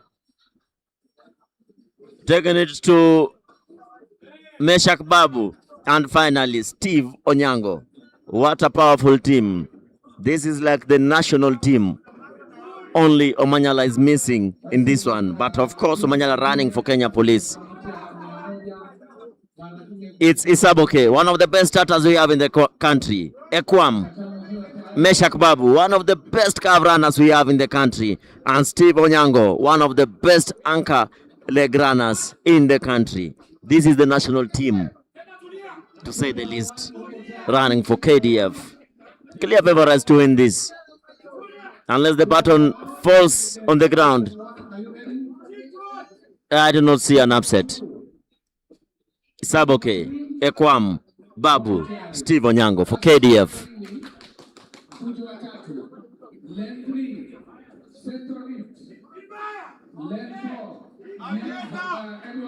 Central Lift, NYS, KDF, Nairobi, Nyanza North in lane number 8.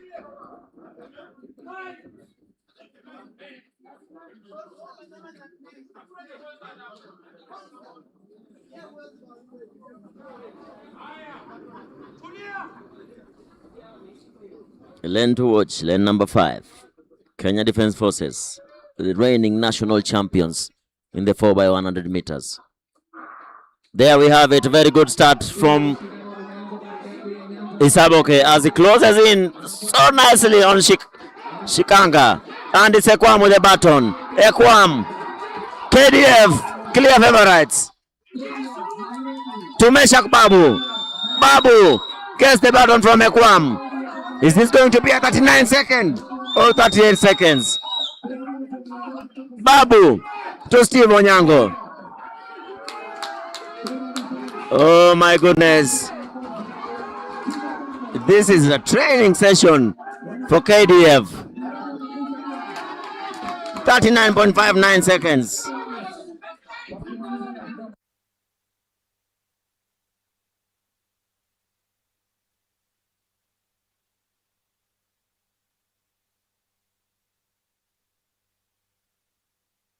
What a race we have here. Stephen Onyango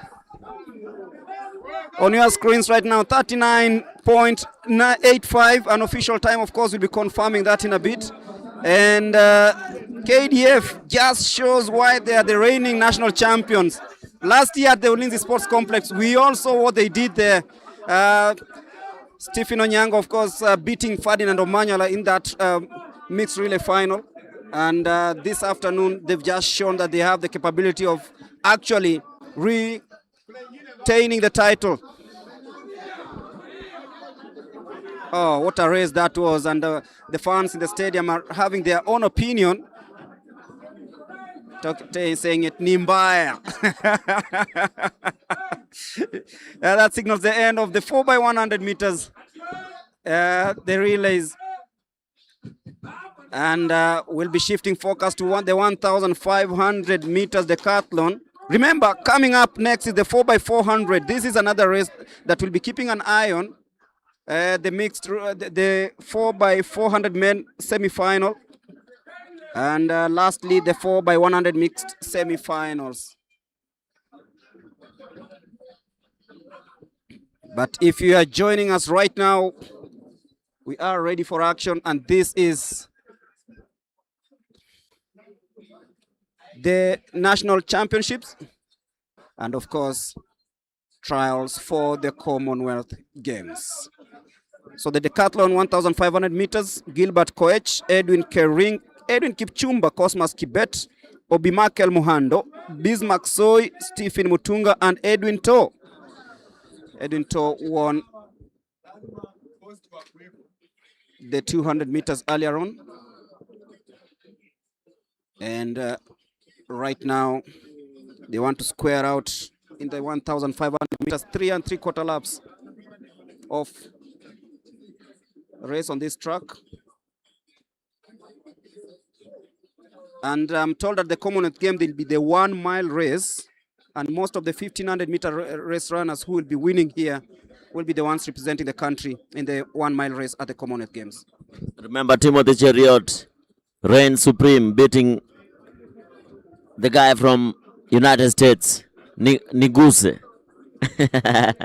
Just recently at the Diamond League race. Timothy Cheriot will be running in tomorrow's final. So is Abel Kipsang, Reynold Cheriot, Vincent Keter. All of them will be running here tomorrow in the 1,500 meters final.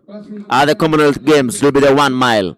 Remember, the UK are known for the mile, and at the Commonwealth Games we'll be having the 1 mile. So we shift our gears here to Nyayo National Stadium, where we're having the last event for these decathletes. 1,500 meters.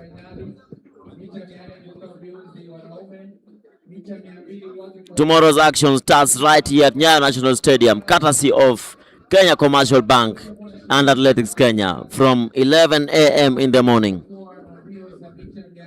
I'm being informed it's 9 a.m. and not 11 a.m. Greg, what changed? It was supposed to be 11 a.m. It's an official announcement that was made just about an hour ago. The team meeting will be at 7:30, but not 9. And then the official start of these races will be at 9.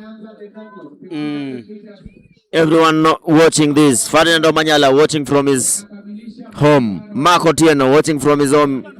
Tomorrow's final start at 9 a.m. Be notified, it's 9 a.m. and not 11 a.m. as the final of the 1,500 meters is on. This is decathlon 1,500 meters. Edwin To, the silver medalist at the African Championship, is running in this one, running for Kenya Prisons in bib number 669. Edwin To, 669, silver medalist at the Africa Athletics Championships. And he's the man to watch in this one. Representing national prisons, Kenya Prisons. They are having very leggy moments. You know, they participated in multiple events. So this is a phase whereby it's all about the endurance. And you can feel that all of them are feeling that lactic acid. Edwin To in third, but Edwin Kering of KDF is the one leading this one. Also watch out for Cosmas Kibet, is currently in second in this 1,500 meters.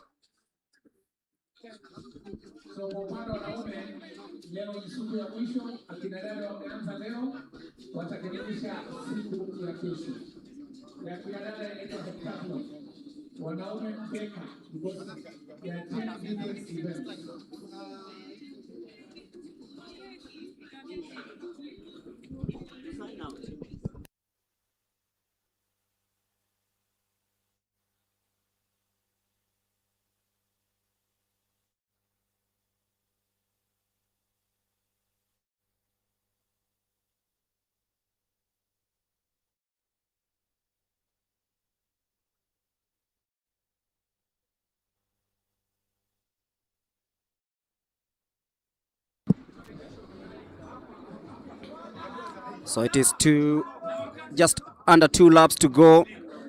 Kering leading, and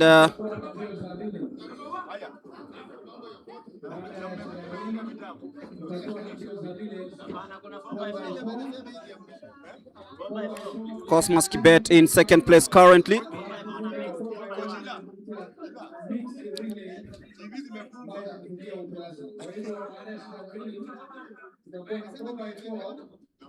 And Kering really showing that he can rack in the points in the 1,500 meters. And right now it is Cosmas Kibet having that lead as they hit the bell.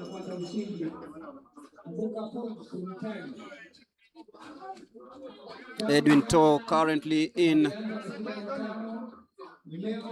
fourth place. They look really tired. How many events are this in decathlon?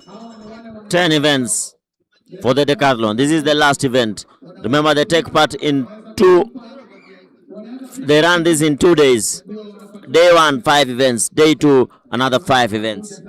Can only imagine doing 5 events in 1 day and still racking the points. Edwin Toh did that at the Senior African Athletics Championships.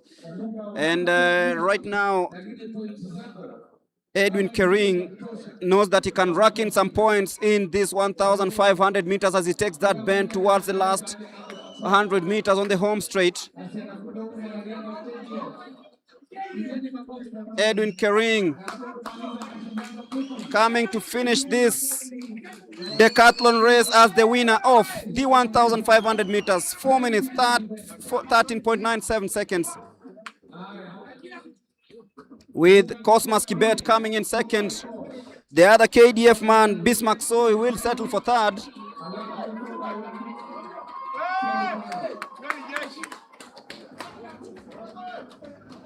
And Stephen Mutunga will be claiming fourth with Edwin Toh in fifth place. Remember, in the decathlon, they take part in 10 events. They start with 100 meters, long jump, short put, high jump, and finish with the 400 meters. That is day 1. Day 2, start with 110 meters hurdles, discus, pole vault, javelin, and to cap it up is the 1500 meters. So that is the end of the decathlon event. Edwin Toh, the reigning silver medalist at the African Championship, finishes last in this 1500 meters, but wins the event, wins the overall event. As we wait for the 4x400 meters and the 4x100 meters mixed relays coming up shortly.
Those are the results from the 1500 meters decathlon men. Edwin Kering KDF reigns supreme in 4:13.96. Cosmas Kibet North Rift second.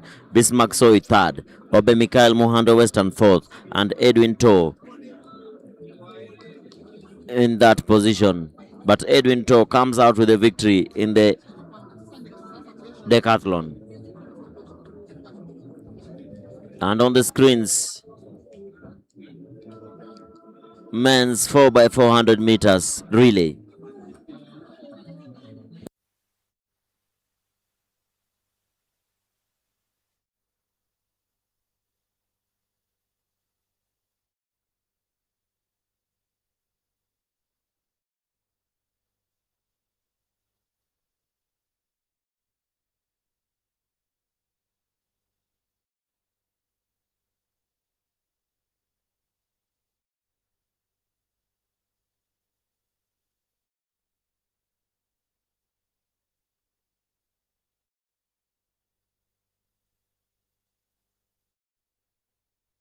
So it is the 4x400 meters men semi-finals.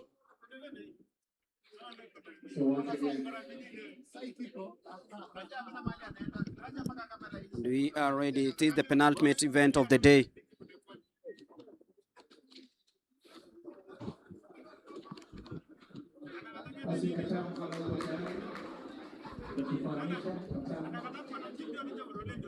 The penultimate event of the day. Remember, we are finishing the day with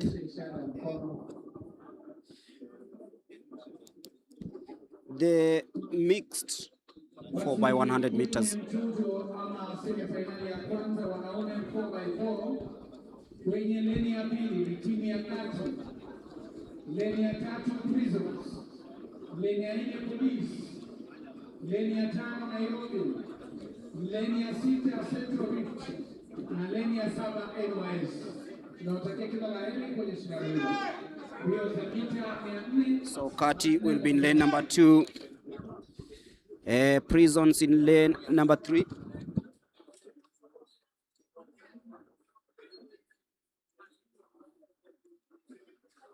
Then we'll have Police in lane number 4, Nairobi in lane number 5, Central in lane number 6, and NYS in lane number 7. Who will make it to the final? And off they go smoothly, and straight away you can feel the Police have it, because it is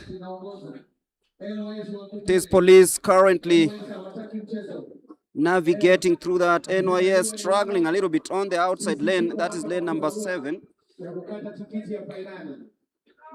But it is Kenya Police currently navigating through Prisons in second place.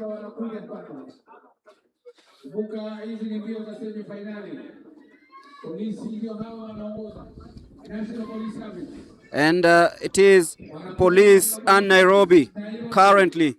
National Police Service, Nairobi, Central Rift, Nairobi, Central Rift. And now Kat is in second place. But Police extending that lead hugely, but Kati are in second place. Nairobi trying to respond. Prison struggling a little bit in this one.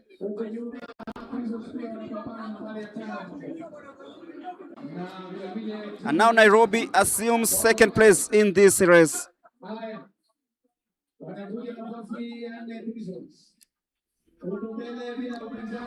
And it is Police, Nairobi, Kati.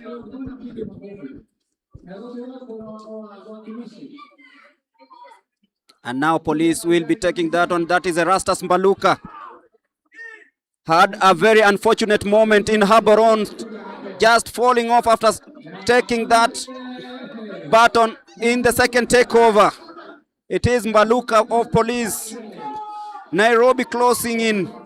Kati in second place. Prisons have closed the gap to third. But it is Police right now. Nairobi closing in. Erastus Mbaluka of Police. He knows he has a lot of work to do, but then he has the gas, and He is bringing it home.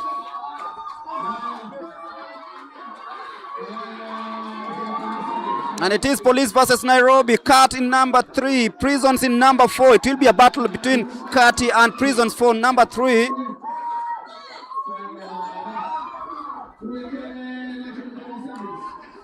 But that's National Police Service around 10-20 meters ahead of the rest. Prisons currently in third, Kati falling into fourth place.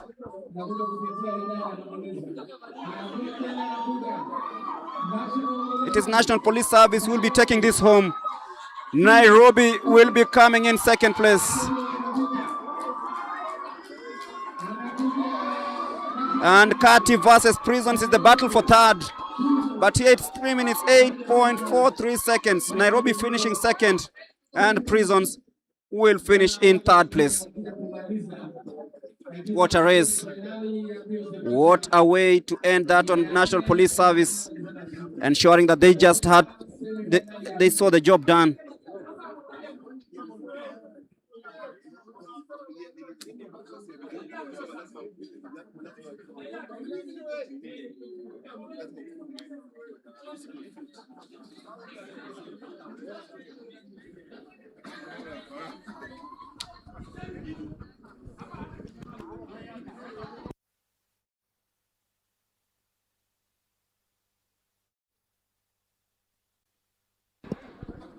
So you get gearing up for the second heat of this semi-final.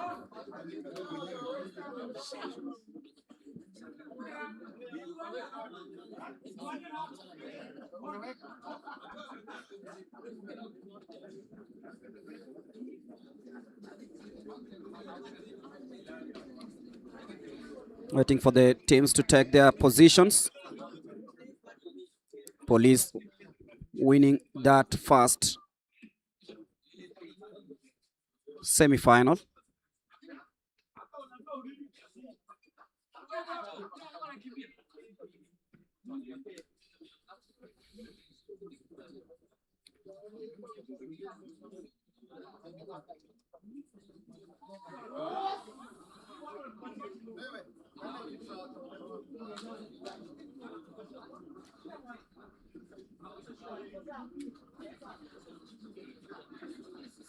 Can see KDF, can see Western, can see Kati.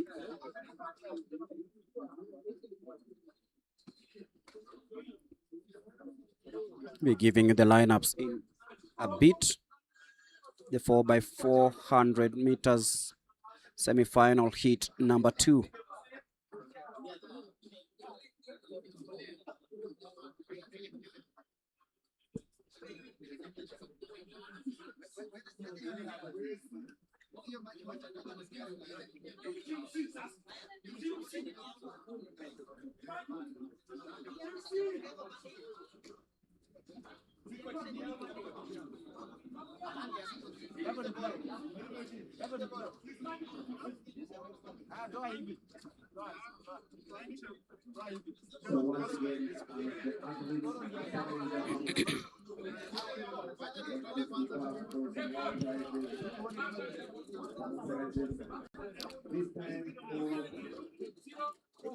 As the police band also gets ready to entertain.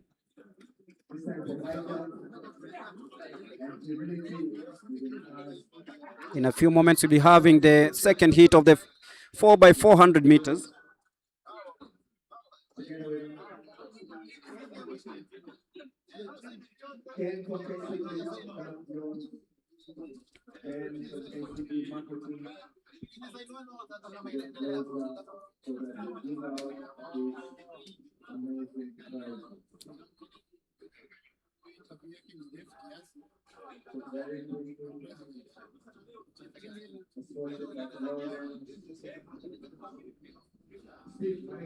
Just getting ready.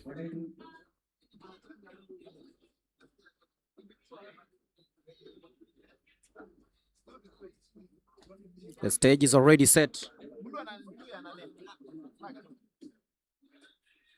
The stage is already set and we are ready for action. Just waiting for the signal for the start.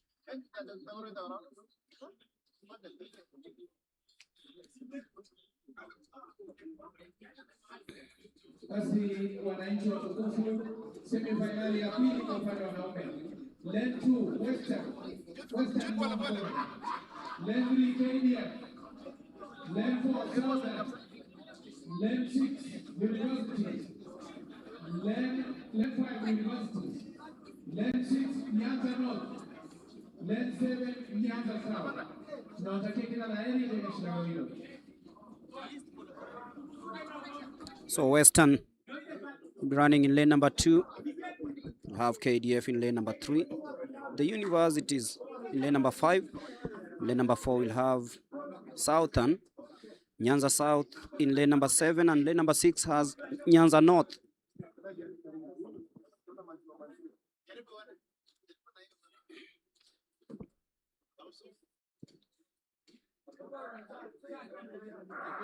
And off they go smoothly. Good start there by Nyanza North. Nyanza South also doing well. The university is also trying so hard to ensure that they stay within touching distance. But it's all about KDF. What do they have here? And KDF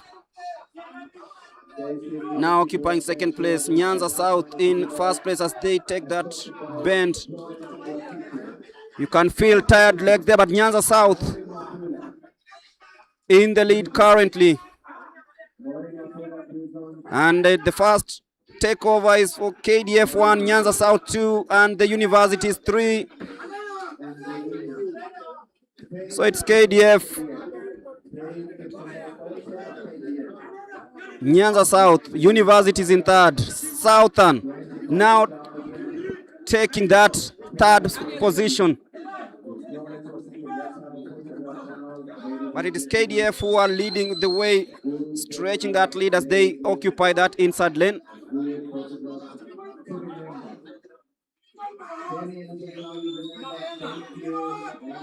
And KDF are taking the universities now occupying second place.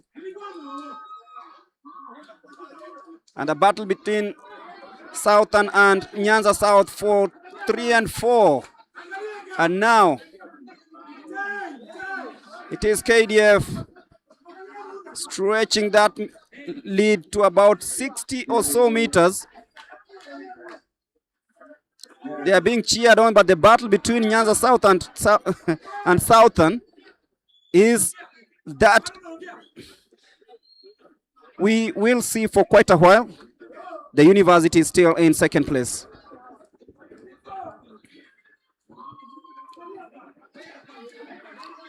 Interesting. KDF, universities, Southern, South Nyanza. Nyanza North still struggling way back. And KDF will be taking this one comfortably in the lead. The universities in second place.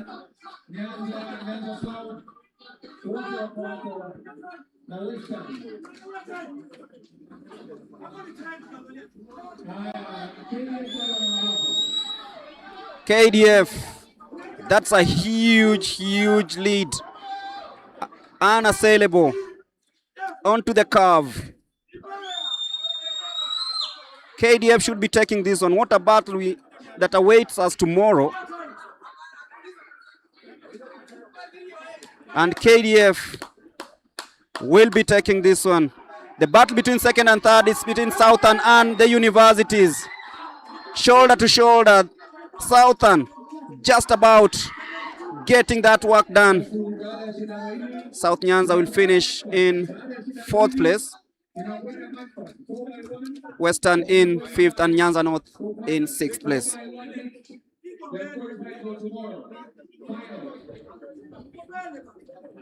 So that signals the end of this race and the last race of the day. will be the 4 by 100 meters. And we'll be handing over to Charity and Victor for the interview with the president of Athletics Kenya, who is also the president of Athletics Africa and the senior vice president World Athletics, Lieutenant General Jackson Tuwei.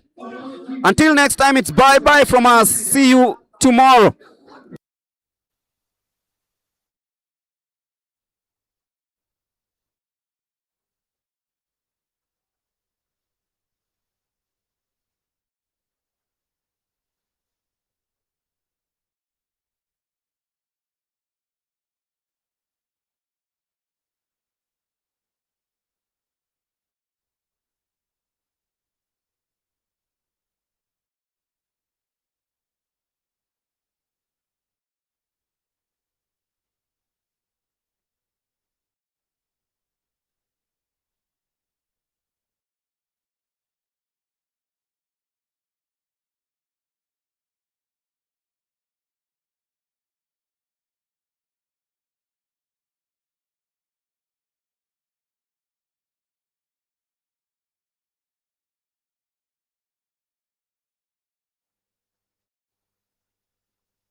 How do you feel about the talent that you've seen being showcased here? Well, thank you very much. And first of all, I want to congratulate all the teams that have come from every region and all the affiliates, and that this is what we have been waiting for the national championships. And we are using this also as selection for the Commonwealth Games, which is coming very soon in Glasgow. So there are two things in one. And I see the time that we gave to the regions and all the affiliates to boost development and all that. So really, I'm quite happy to see that we have a future, because the future is here and we can see for ourselves. And I'm sure there are many more who may not have, for example, qualified today, but they are ready. They are ready to run for this country. And so we want to encourage each one of them, and particularly our coaches who are taking care of this young generation and all the other athletes. I want to congratulate them. I want to thank them, because for these teams to have come here, and you can see the competition is quite stiff and quite tough, is because each federation or each region and each coach has prepared their teams very well. So once again, congratulations, because they are the ones who have brought these people here. They are the ones who have prepared them on the ground. And therefore, this is the way. And I want to urge each one of us that we put in a lot of time, a lot of effort to make sure that we select the right team, we select the team that, a strong team that is going to compete in the Commonwealth. And not only Commonwealth, we have got a few other events that are still ahead of us. So we would like to see very strong teams coming up. With this competition, we also have a blend of athletes, some who are training abroad due to the scholarships they have gotten, and also the ones who are training here. You feel that then the quality blend is going to ensure that Kenya post better performance in Scotland? Yes, in fact, thank you for reminding me about those who are training abroad, because some of them are already here, and some of them did not manage to come here. But we have, of course, accepted their wishes that they would like to come and join the team in Glasgow. And so, again, that program of the town hall is another good program that has come up. That is bringing out the best in the youth development, and even the acceptance by the external support to cater for them, to train them, to take them for major accommodation. Again, this is not the first time. We used to have our athletes going abroad, and we have seen those who went and came back later on what they have done, and it's very encouraging, because all those who have been there, all those who have gone there have come back, and they have made a lot of difference in terms of our development, because again of education. So when we see our athletes going to abroad for training and education, something that they may not have had that chance to do elsewhere. So we want to congratulate them, first of all, for doing that, and we want to welcome them back home, because they have not forgotten where they came from. They are going to run for Kenya, and again, we will be there together, and we hope for the best. You're also the biggest ambassador for fighting to sustain our environment. What would you like to encourage the people who also are earth champions? Well, let me tell you, environment issues are real, and if anybody is still doubting that there's no problem or something like that, it is real. And I would like to advise all of us that let us take this thing very seriously. Let us look at the temperatures that are changing every now and then. I now hear a lot of people in the countryside. Others are saying, "Oh, there's no rain. We don't see any. We don't see anything. Like rain coming to." And therefore, it's important that we realize it is real. And for that reason, let us all plant trees. And not only plant, let us plant and make them grow, because it makes a lot of difference in terms of the air quality, for example, in terms of attracting the rain, and in terms of using the wood for other work and other works and so on. So this thing is not